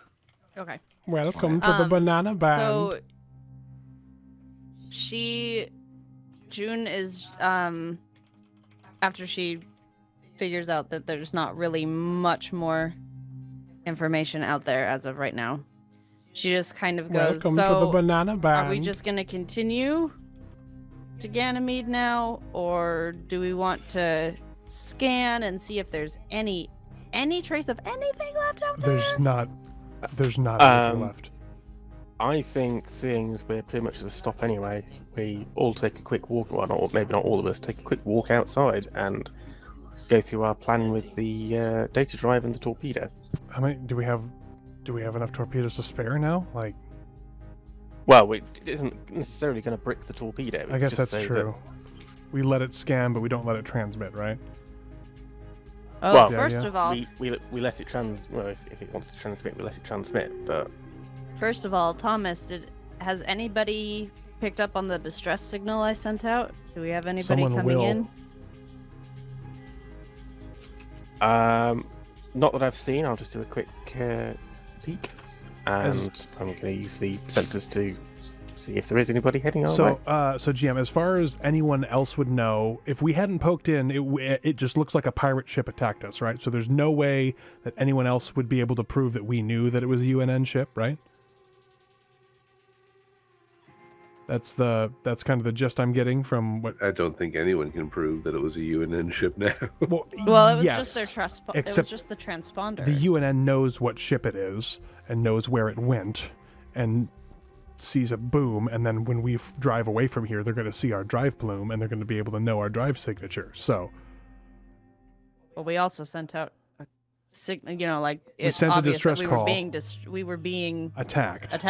And then what we can do is we can say that we've dispatched our attacker using legal, registered weapons in self-defense, and we are no longer in need of assistance. Should I do that? I think so. That. Even if it was a UNN ship, that doesn't mean the UNN knows it's a UNN ship. Right. So. Or even if they know whether or not they're willing to admit it was. I know in modern days, if there is an emergency, and then if the emergency gets resolved, you have a responsibility to tell emergency responders that you are no longer in need of assistance, so that they don't divert resources to rescue you when you don't need rescue. Yep. So That's we should send out a transmission saying we don't need help anymore. Attach maybe just a real basic recording of the battle. Look, we got attacked. We fired back. We killed them. I say we don't give evidence of what happened. Just, yeah, I don't. We're no longer under attack. Yeah, we're no longer under attack. No longer in distress. Yeah, I'll go ahead and do that if everybody's quiet for a second. Okay, I'm sorry. Then she records a basic. We have dispatched the attackers. We are no longer in distress. Thank you, and sends it off. All right, easy enough to do. So we're on the float now, yeah. Because we're just stationary next to where least not stationary. We are now. We because we basically flipped 180 and burned back towards them. we haven't built up like the full head of speed we would have had beforehand. But we're still sort of like slowly drifting towards Ganymede kind of thing. Very, very slowly. Yeah. Yeah. So, I mean, we would have to sort of build up that trajectory again. So, yeah, for all intents and purposes, we're on the float, and it doesn't really matter in which direction we're currently drifting. Okay. Well, if we want to do this torpedo thing, let's get it done, and let's get to Ganymede. Chester, do you want to check up on our friend first? Yeah, I'll go look at him. Chester unstraps and floats through his hatchway and goes into... He's looking at his wrist while he's floating through, and then he's going to look at his wrist, and then if everything looks normal there, he's going to open the door and take a look. Everything on the repeater from the auto dock looks normal. There wasn't anything in the midst of the maneuverings that put, well, after the one high G maneuver that put him in any danger. Okay, so he's going to open the door and just kind of, make sure he wants to make sure that it's not just the sensors. He gives him a once over, checks for any injuries or anything, because he knows that there was quite a bit of strain from the high G maneuvers we pulled. But I know that through previous rolls we already established he's not hurt, but he's going through all of the things that he should do as a good medic. Yep. Making sure that none of the safety straps need to be adjusted, that they're not, that you're not causing any more harm while you're basically where he's at is he's being kept medically sedated by the auto dock, to some extent sleeping off the any remaining internal injuries is kind of where he's at. And things, even with the bump that the auto dock was squawking about from the high G maneuver, it is still, and in your physical inspection, it does seem like he is on the mend. You would gather, barring any major problems, somewhere between here and Ganymede, he'd probably be waking up. Okay. And I think we're planning on letting him wake up on his own, right? That's what we were doing? That's what we planned. Okay. All right, so, he's just going to make sure that the auto dock still has all the stuff it needs, because these are, self-contained, so he's going to, rummage through stuff and replace anything that needs to be replaced, so it has a full dealio of drugs and stuff that it needs to help him if he needs help. And he's going to resituate him, make sure he's, nice and strapped down since we're in 0G, close the door and lock it again, and then he's going to head up towards the kitchen/command area. And while he's going up there, he's going to say, hey, looks like everything's okay with our passenger. What are we going to do about this torpedo? We just got to strip out the warhead, the drive. There's some surgery we got to do. Fuel. Yeah. Basically leave it an inert block with sensors and some comms. So yeah, just running on battery power. Okay. So I guess we better get to work on that. We're going to need Rebecca's help.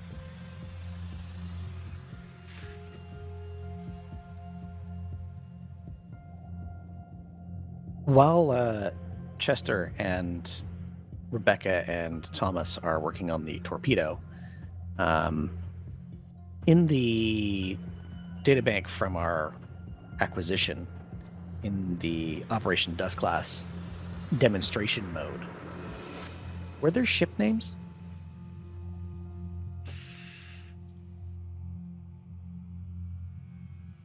There would have been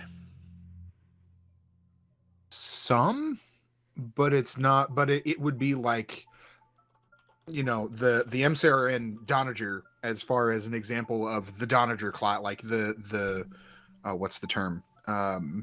Welcome to the Banana Band. Class names. Nothing more than that. Well, the class names, and anytime a specific ship is named, it's usually the lead ship of a class. Yeah. Is that the proper terminology? It's not like a complete database of here's every ship in the MCRN and that kind of thing. Okay. I was just thinking about checking for something. Juniper looks at Carter and she goes, "You're pretty good at knowing stuff about what's going on. Have you heard anything about some sort of skirmish between Mars and Earth? That would be current affairs, right? Yes, it would. Would I know anything about such a thing? Reasonably common knowledge, I guess, since I haven't said anything since we started. This is after Eros, but before anything kicked off at Ganymede. Right. So tensions are up. But because everybody is blaming everybody else for Eros. Is this after Deimos gets reduced to rubble? I forget. Or is that after Ganymede? I can't remember.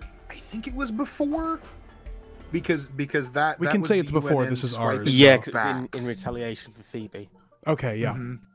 I would say that this would be after that. Like, basically, there'd been a couple of kind of swipes back and forth, and then we've settled back into this heightened state of tension. Right. Before anything, the incident at Ganymede that then kicked off more fighting. So I mean, nothing that no one else hasn't heard of. Okay. So I'm going to assume that Chester and Thomas and probably Rebecca are going to go suit up outside and try to torpedo surgery. Because I don't think we have a torpedo bay. I think it's all external, yeah? Mm-hmm. Well, question is, do you want me sat in the pilot seat? Because in case we have any more visitors. That's a good point. Okay, well, Chester and Rebecca will go outside then. I will assist Rebecca in torpedo surgery. And we'll take the little thing with us. And we will strip out the torpedo first. And then plug in the thing. And then push it out and ready it for turning on the button. And by stripping out the torpedo, there's no warhead. There's nothing in there. It is a rocket body with a drive with no fuel. It can't go anywhere. It can't blow up. It can't maneuver. It just has battery power. Mm-hmm. If you need any help with manual labor out there, I can always fly a drone out. It should be okay, I think. I mean, we can always call you for one. Rebecca would bring up, like, as you're starting to list off everything you want to do to this torpedo, Rebecca would ask, like, if all you want is power and sensors, right? Well, and transmitters, right? We want it to be able to and a transmitter. That list is shorter than the list of what you want to remove. Chester feels stupid and says, we should just take out the transmitter, the sensor package, and a battery and plug it all into that and just let it float in space, shouldn't we? I mean, Rebecca's just like, that's what I would do. Yeah. See, this is why we come to talk to professionals, Rebecca. She just kind of shrugs. Not really sure what to do with, being recognized. So, with the good news, how is the torpedo magazine situated? Because clearly the people who designed the cutaway of the ship don't understand how systems work on ships. Is there like a blister or something that kind of extends out to one side that has the magazine for the torpedoes? Because a torpedo is about like 2.5 meters long and about like 30-40 centimeters wide. Like they're big. Mm-hmm. Like we only have one plan view here, and this doesn't necessarily have to be what our ship looks like. Right. I'm just wondering how we're accessing the magazine, because from this it would have to be something external. But if there is something internal that we can look at, that's fine. We just don't have a map for that. That's why I was assuming it was going to have to be an exterior thing. Right. I'm going to go ahead and go with any of the. Or it's like in the outer hull, between the outer and inner hull kind of thing. Yeah, I think that's what I'm going to go with. The torpedo was something that was probably added post construct, like the ship did not have a torpedo launcher, and then it had some extensive work to add one. That's why it's kind of and so things are not as convenient as they would be on a warship that was designed where you have with all of these interior systems. access to the magazines and all that fun stuff. Yeah. So you do have the ability, because the torpedoes have to be loaded when you restock. So you do have the ability to access one without cycling it through, and risk launching it. You would be able to kind of pull one out of the magazine as a simpler operation. Yeah. I figured we're not a muzzle loading torpedo launcher here. No, I considered that. I really did. That would be pretty funny, just stuffing a torpedo down. Be like, it's fine. Okay, rotate the magazine. All right, here comes another. I kind of want that to happen on some future date, but yeah. It'll be a bit of a headache, but not as bad as it could be, but also not as easy as it could be. So there's actually an access hatch and then a slot for torpedoes to go in. So we're just going to go out there. We're going to do that, and we'll just work outside, tethered up by the torpedo magazine access, and just pull out what we need, and then kind of basically tape it all together, and then we'll be able to turn it on. And then whatever rules you want to have happen for that, just let me know. Rebecca at some point would also comment that this all could have been done if somebody had mentioned something, and she could have picked up the bits and pieces before you left. Yes, we need to. Well, Rebecca, if you would be a little bit more social with us, we would be able to have these conversations before we need to do the thing. So I would just encourage you to talk to us a little bit more. I'm not being like it's your fault, because we should have talked to you beforehand too, of course. But just in the future, we can both do a little better, right? She just looks at you and gets to work. That's what I thought. So I put Chester kind of floating about where I think they are. Yep. Yeah,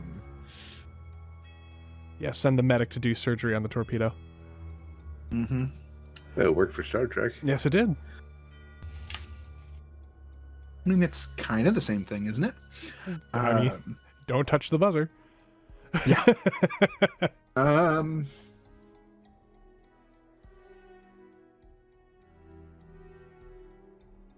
Okay. Now I have to figure out exactly how we want to do this. Yeah. I think Rebecca will roll a engineering. Is there anything I need to roll to assist her with this? Would like to roll to stay out of the way.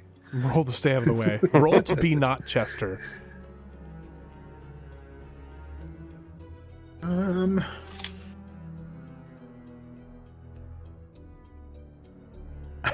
He says, when you bang your knuckles into them, the lungs are soft and casings are sharp. That's the difference between torpedo surgery and person surgery.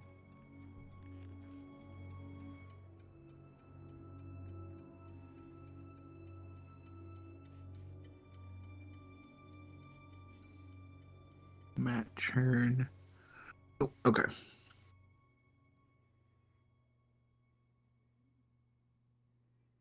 Well, and how exactly would Chester be assisting?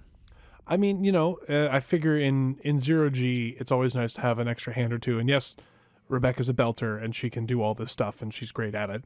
But it's always nice to have somebody else who can hold something, help you do, create leverage while you're floating. Maybe help her pull the torpedo all the way out so it's floating outside, so she can work on it a little bit better, rather than having to rip everything out while she's, halfway buried in the access of the magazine. Although she might like that better because she feels more comfortable. I don't know. She's Rebecca. She's weird. That's fair. Okay. Just even if it's just here, let me hold the flashlight kind of thing. Yeah, anything. He's just out there. Because this was kind of his idea, and so he wants to be there to help as much to kind of make sure it goes off without a hitch, and also to kind of take responsibility. He's not the kind of guy who's like, yeah, I have an idea. Hey, you let's get the help to do it. So he wants to be there and help out. Okay. if there's nothing he can roll to help with, then that's fine, and Rebecca can just do the roll. But I'm just narratively trying to give a reason for why he's out there, what he's doing, and Go maybe ahead okay. and roll a dexterity, and then if you have a 0G focus. I do not. Okay. Hey, that's not too bad. 13. It's not bad. Okay.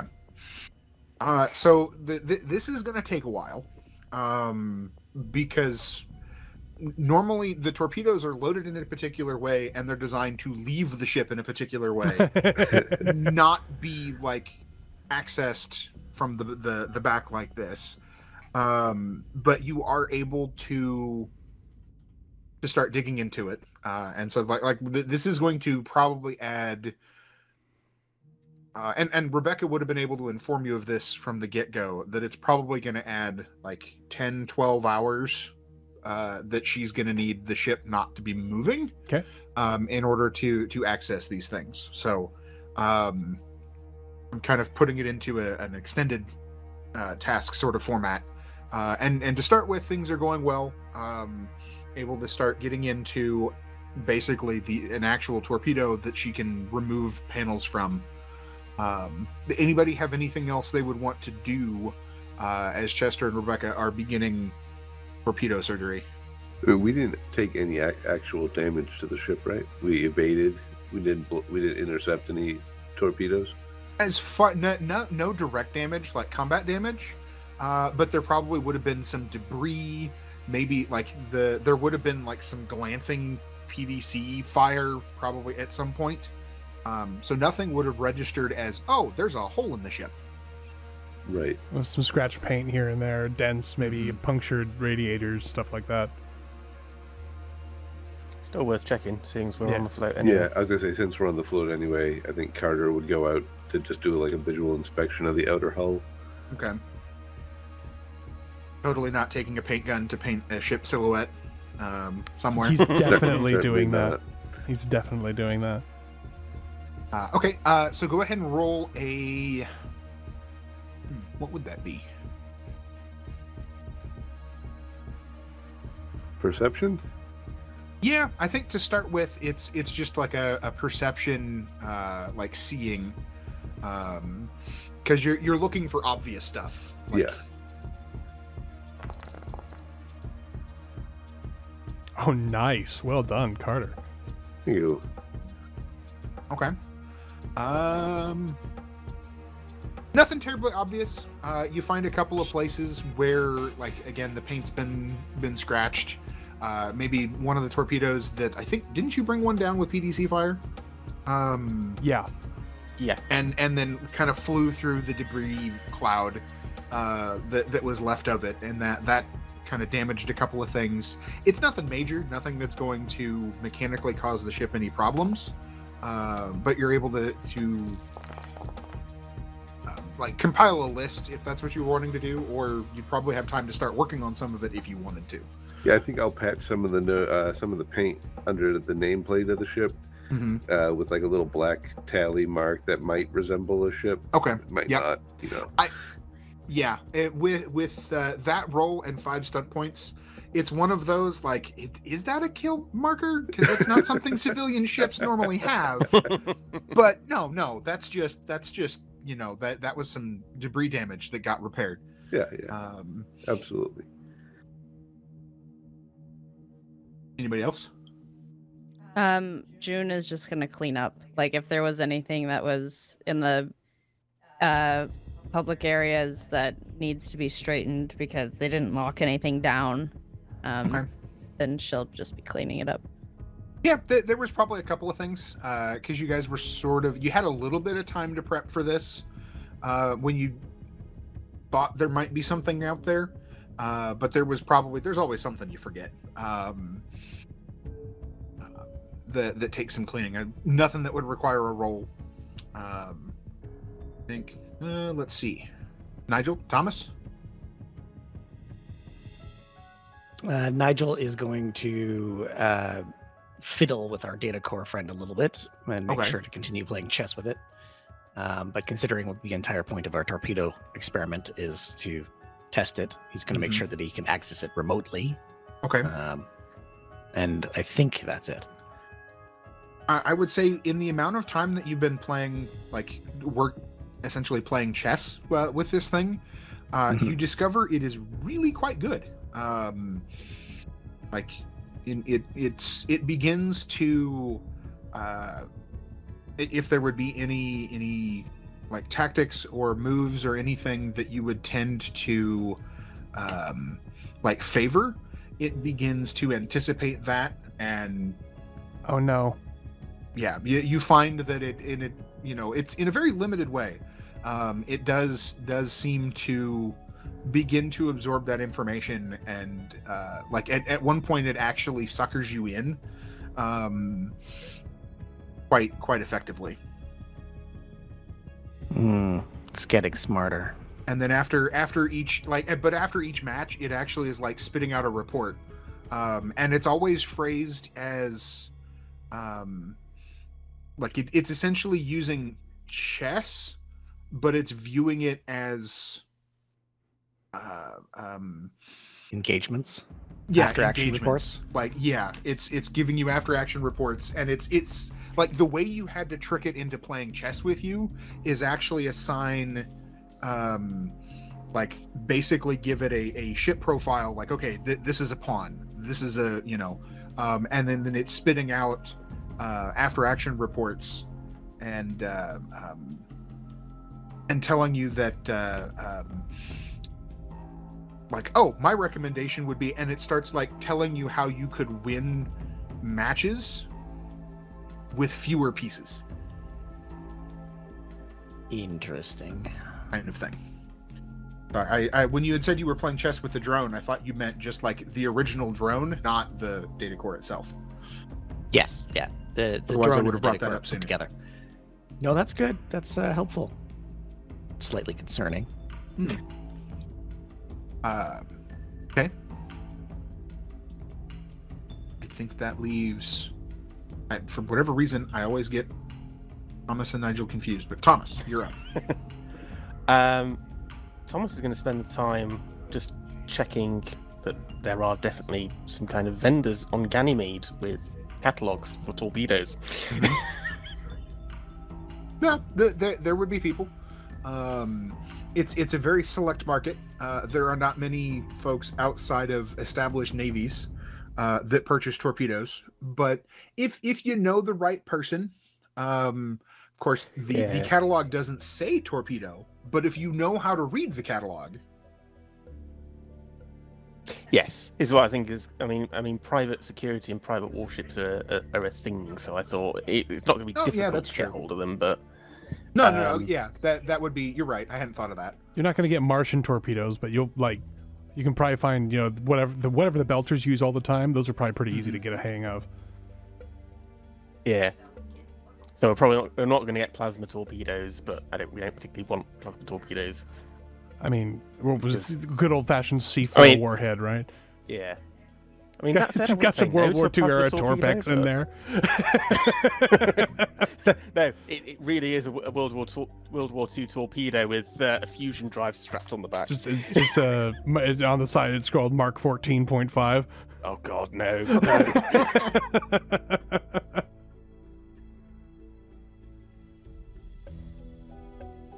Oh boy.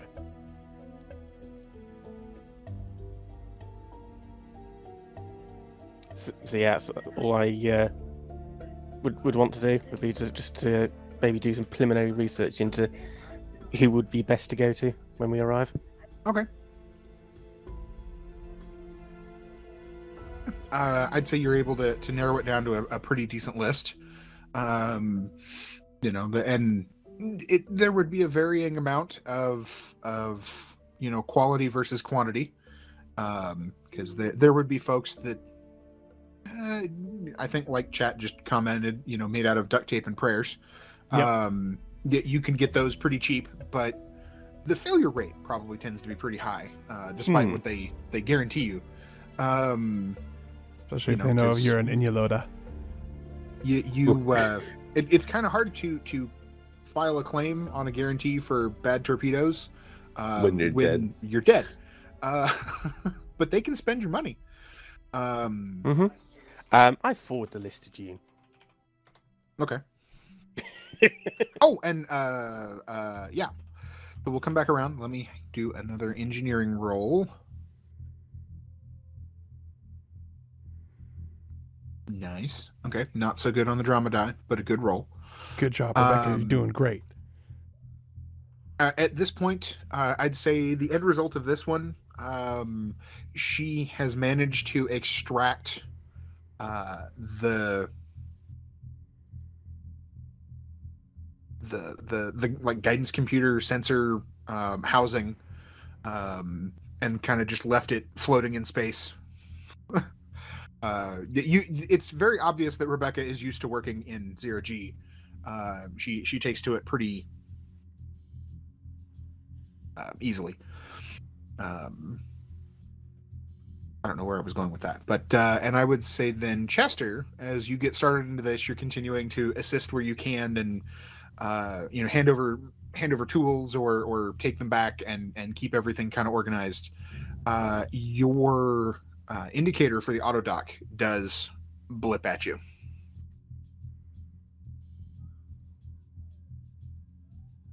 He looks at his thing and brings up the menu for like what's going on. What does he see? What's it want him to know? Is he waking up? Basically letting you know that in the autodoc's opinion, the patient could be roused at any point. It wouldn't see any reason to continue to keep him sedated. Yeah. Okay. So he's gonna tell it to not sedate the patient, and then he's gonna say, "Hey, it looks like Kay might be waking up soon. Someone might want to hang out by the door. Just be there and be around so that if he gets up, he's not just awake in a room on a ship and assumes that we aren't what we are." June says, "I've got it." Pirates? We're not pirates. Okay, not all of us are pirates. Thomas goes and fetches his rifle and chills out on the mess deck. So he's pretty close to the door, but also close to the pilot seat. Slip of the tongue. I'm sure. Yeah, funny that. I'm sure.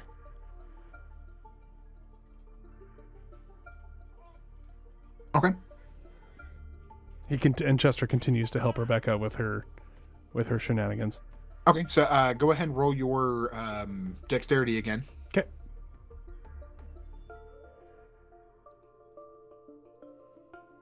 I should probably just leave my character sheet open, but I keep closing it every time. The other thing you can do, if you're trying to keep your screen kind of clear, if you double click up by like your name, that top bar. Oh, it minimizes it. It kind of minimizes it, and then you can move it around on your screen. Ooh, that wasn't as good, but if it's a normal test, I just passed it. Yeah, I mean you're not. I'm no belter. This is more like, how effective are you at staying out of Rebecca's way, kind of thing. Oh no, I'm getting interested and I'm asking her questions. Oh no. a little bit, and like she has a tendency to like leave tools floating. And there's a couple of times that you collect one because it starts to just drift a little bit, and you get it tucked back away in the tool bag or toolbox that she brought with her, and then like she almost immediately after you do that goes to collect it, because she's also not used to having necessarily a lot of help. She's used to working on her own, so you don't really impede things any, but you do. Trip a little bit. You're not as effective as maybe I'm not helping. Yeah. Yeah. I'm just kind of there at this point. Yeah. You're helping, but you may not be helping the most, but you're also not hurting any kind of thing. Okay. I've had coworkers like that. She just meow? No, that's somebody's cat. That would be one of mine. Yeah. Has decided she needs to be on the desk at the mic. Yeah, she's been there. Stays quiet.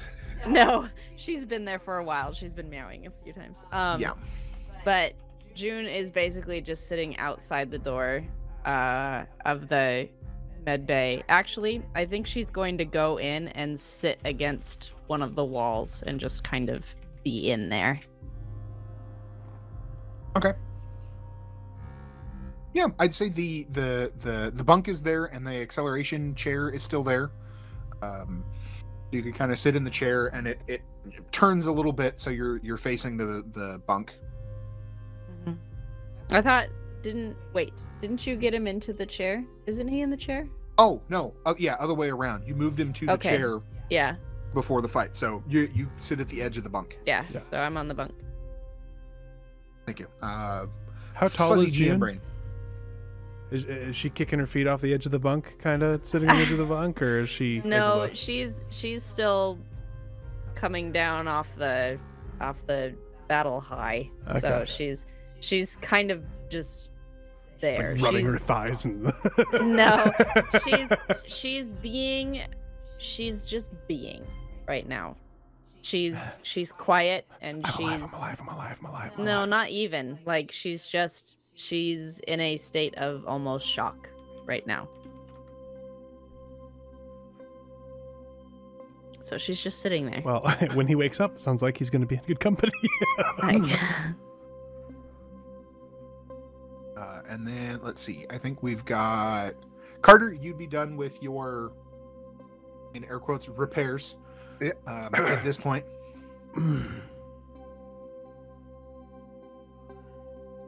Anything else you would like to do? Since I'm already outside, I'll probably just go over and hang out with Rebecca and she's gonna love that. Chester.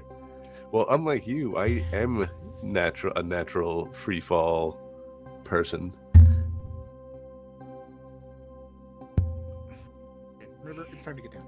The cat's like headbutting the microphone. No, that was her tail. I thought that was just ominous, like nope. Rebecca's going to murder you all. If she can behave herself, she can stay. But when she starts being obnoxious, it's time to get down. Mm-hmm. Okay. So you're not actively assisting. You're just. I'm not actively assisting. I'm just hanging out in case she needs Chester removed. Oh, come on. No, at one point, now, did you just go with standard, like EVA suit, or did you go full? I was already in the heavy armor, so I just stayed in the heavy armor. Yep. Okay. I'm in a standard EVA suit. Okay. She would definitely welcome the extra light. So at one point, as you like approach, she looks up and she just kind of like points to a spot where she wants you to, quote, stand to shine your suit light. 10-4. I just kind of give her a little salute and become a lamppost. Yeah. She's perfectly happy having some extra light. Did I miss anybody? I feel like I missed somebody. I think so. We got June, we got Carter, we got Thomas. Yeah, Nigel hasn't done anything. Oh, Nigel, yes, yeah. Thank you. Oh, it's because he's so quiet. Sneaky. Nigel's still lurking playing chess at the moment, but I'm trying to think of a way of conveying Nigel's concern over the rapidly growing intelligence of the drone he's been playing with, and is wondering if testing any new particular chess strategies,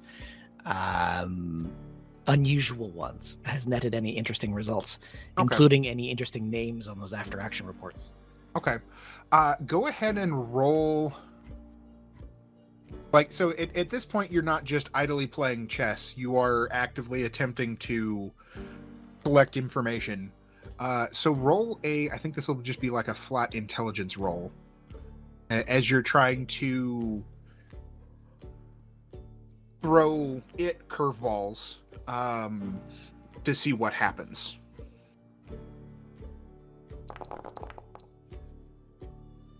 Okay. So that's great. But look at those stun points. Yeah, I mean, you've got some stun points you could throw in there. The 8 isn't great. Basically, investigations. It beats you at chess really badly. It really beats you at chess. As any computer should.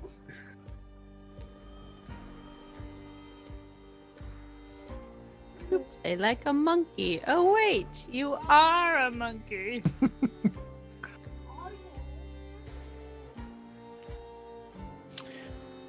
Could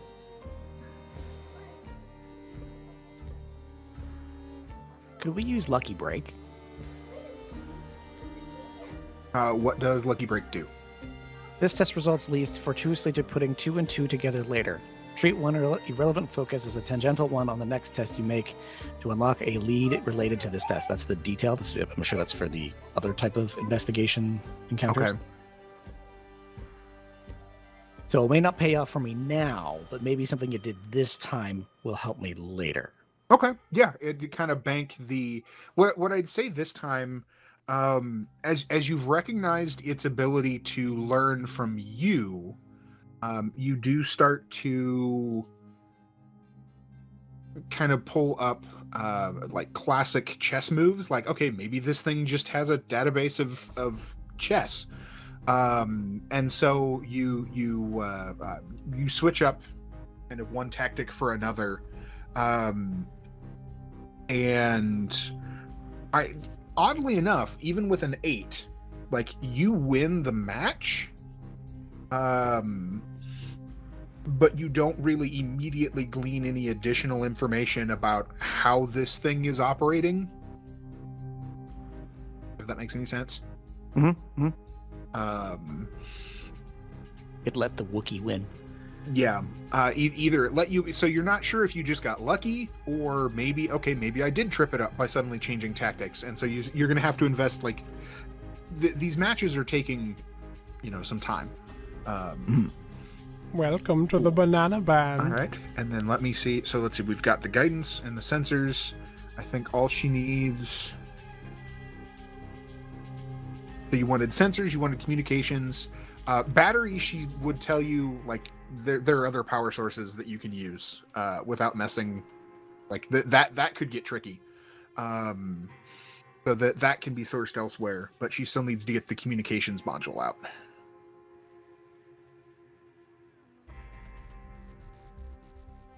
Okay. And then Chester, if you're still assisting. Yes, so it's time for more dexterity. Mm-hmm. Come on, dexterousness. Hey, That's some all good right. numbers. That's all right. Good numbers. And then, I guess, Carter, anything in particular, or are you still being the best lamppost that you can be? I'm being the best lamppost the belt has ever seen. Unless Rebecca has indicated I should be doing something else. Oh, I mean, there'd probably be a couple of times she would have you, like, change position just to get some extra light as she needs to move around. Yeah, like put my arm out to the left, leg out to the right. Yeah. One of those, anybody that's ever done anything by flashlight knows that it's never where you can never get light where you need it when you need it. Yeah. So she is very appreciative for the extra help. Actually, what time is it? Oh, okay. I think we are about out of time. So I will end.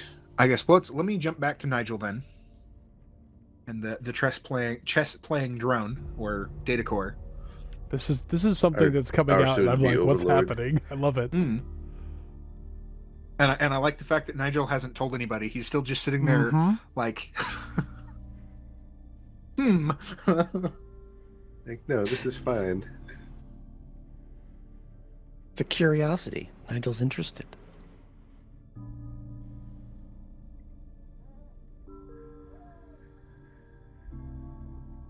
So go ahead, roll another intelligence, unless you have another approach that you wanted to take. No, I think testing it continuously is the methodical approach here.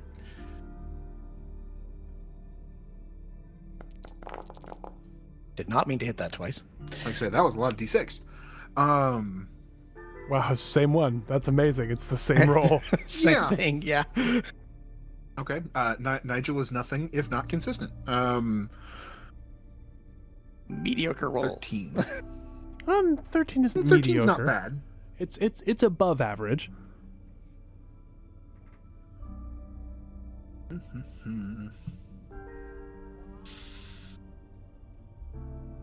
So you try just to see if it was a fluke. You start like intentionally making false moves to see how it adapts. And it doesn't appear to be overly like ruthless, in that it like immediately pounces upon a quote bad move. But it does tend to begin exploiting them when it sees them. I think the best way to describe this.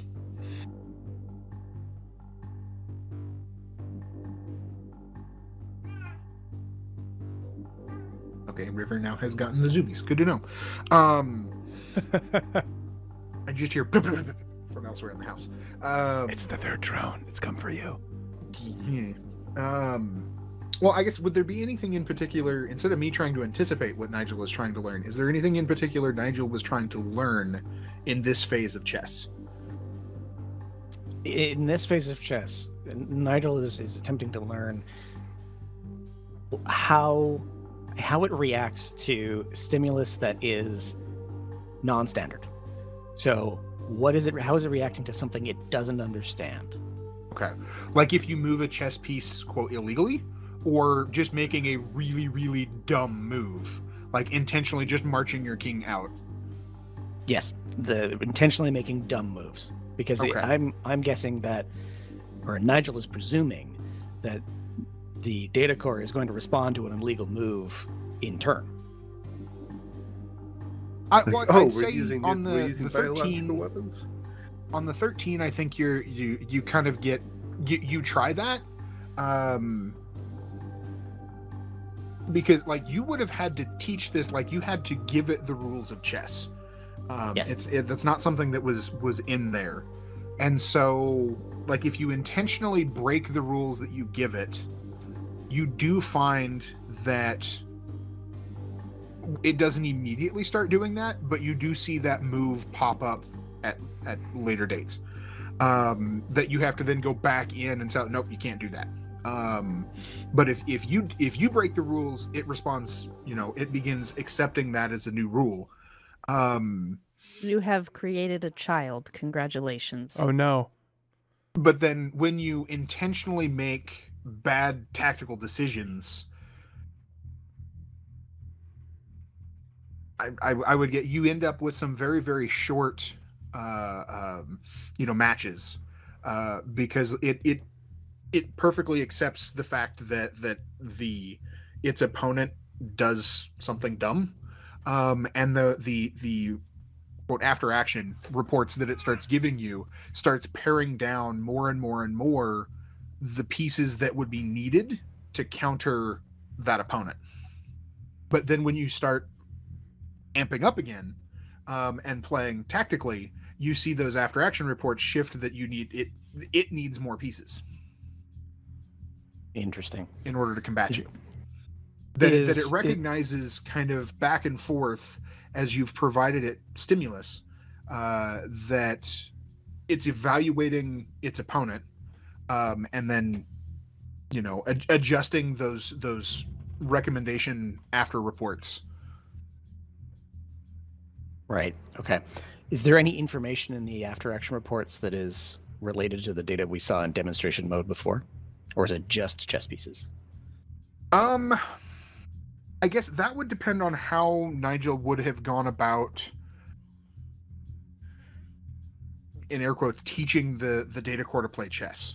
Because you could have gone in and said, here's a chessboard, here's a chess piece, this is how they move, and here's the rules of chess, go. Kind of given it all of that. Or would Nigel have gone in and adapted the code that was there for demonstration mode? I would say, given Nigel's technology, cryptography background and the hacking mindset, that Nigel would have hacked together a game out of demonstration mode. Okay. Just as if we were to paraphrase what we said earlier about it was treating the pawns like ships. Okay. So you're playing chess, but it's kind of modified. Yes. You've told it that the I I forget, I don't know my ship classifications, but let's say the Donager is a king, and so you've told it, well, the Donager now, this new profile, can only do this. And then this other ship over here is now the queen, you know, and so you've basically given new ship profiles that it's been using.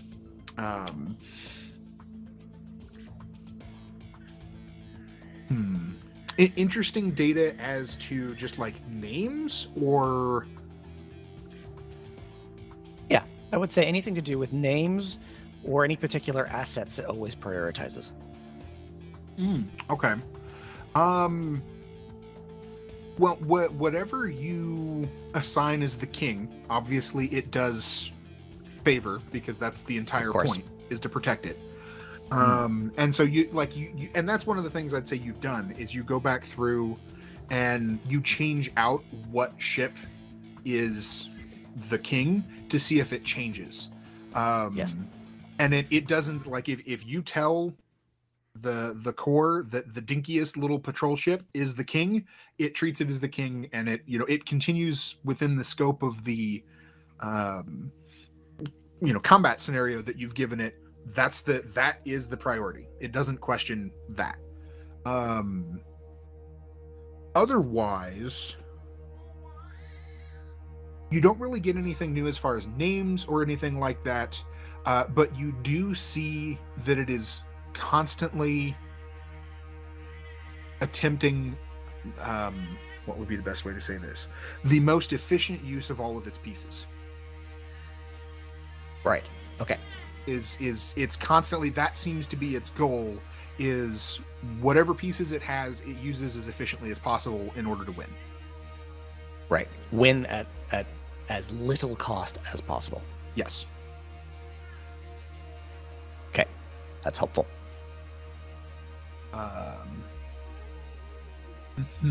Okay.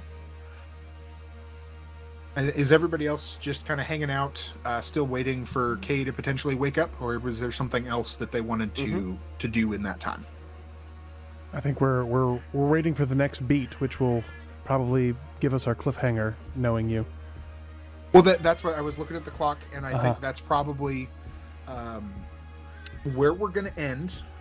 Is the Rebecca will inform you that she now has the pieces that she needs, and everything would be size such, and it would probably be more practical to go back inside the ship in order to put everything together. And whether you actually turn the core on inside or not will be up to you. Plug it together, just baseball hook it out the airlock. Yeah. Or, basically she can continue to work and build this thing outside, but it's also sized such that she can take the stuff inside, put it together, and then you can go back outside to actually plug the core into it if you want. And you were all aware that you have now spent probably 8 to 10 hours in your spacesuits. And it, a break might not be a bad idea. Yeah. And then I'd say for June, you would be the first one to be aware of Kay actually like stirring, and coming awake, and that's where we will pick up next time on Defy Next the time. Stars. Dun, dun, dun. And have you been upping the churn? Did we have anything to up on the churn? I mean, we did. we finished a scene, I would say. Welcome right, to the yep. Banana Band. That was definitely. Thank you for the follow, Kobold Trap We Springer. overcame an encounter or hazard. Yes, we You did. certainly did that. Blew up a UNN ship that is now missing on their Navy register. We didn't overcome, we overwhelmed a hazard. Were fortune points used to alter a die roll at Nope. all? Okay. Nope. We did get at least 1 6 on the drama die, though. Yeah, we did. And we did spend 4 or more points, I think, on a couple of occasions, actually. Yeah, at least one was 5. Yeah, I know one of your stunts. I think you had at least 2 that were 4+. There was a 6 and there was a 5. The scene. There were 2 5s. Yeah, 2 5s and then a 6. Okay. But on did the, all of on those the drama die? Yeah. But we No. generated and spent 5 points twice, and then we I'm had only a seeing 6 on the one drop a six. die. I'm only seeing 1 6 on the drop a die. Yeah, there's only And one 6. that's also only if you use it as an ability test and it passes with the 6 on the drama die. Yeah, but rolling dexterity for the pilot checks, that is a... Right. Yeah, that's ability. I think that's where we're up to. Getting close. Tension is building. Oh, dear. Okay. All right, well... And I would also tell you that Rebecca would inform you, since you haven't physically removed the torpedo, you can try to flag it in your combat system. And basically, you have a dud that's going to come out and have no way to track and no way to... We have a dumbfire torpedo. We have a Mark 14. Yeah. But there is still, unless you get to someplace and then physically remove it, essentially that could come up as like a complication at some point. Yeah. That, oh, hey, we lost track of where that was, and we just spat this thing out, and now it's not doing what we want. Jeez, Gander. No. I would say, thus far, as best as anybody can tell, you haven't had anybody come riding in as if they were responding to your distress call or anything of that nature. But again, I don't think anybody's been specifically up there looking. Oh, boy. So, a lot can happen in 8 to 10 hours while you dismantle a torpedo. Yep, but space is play big. chess. Space is big and ships are fast. Mm-hmm. All right. Well, this is less of a big cliffhanger than I was expecting. It's more alive than I thought we were going. I feared we were going to be. But yeah. So thanks everybody. This was a lot of fun.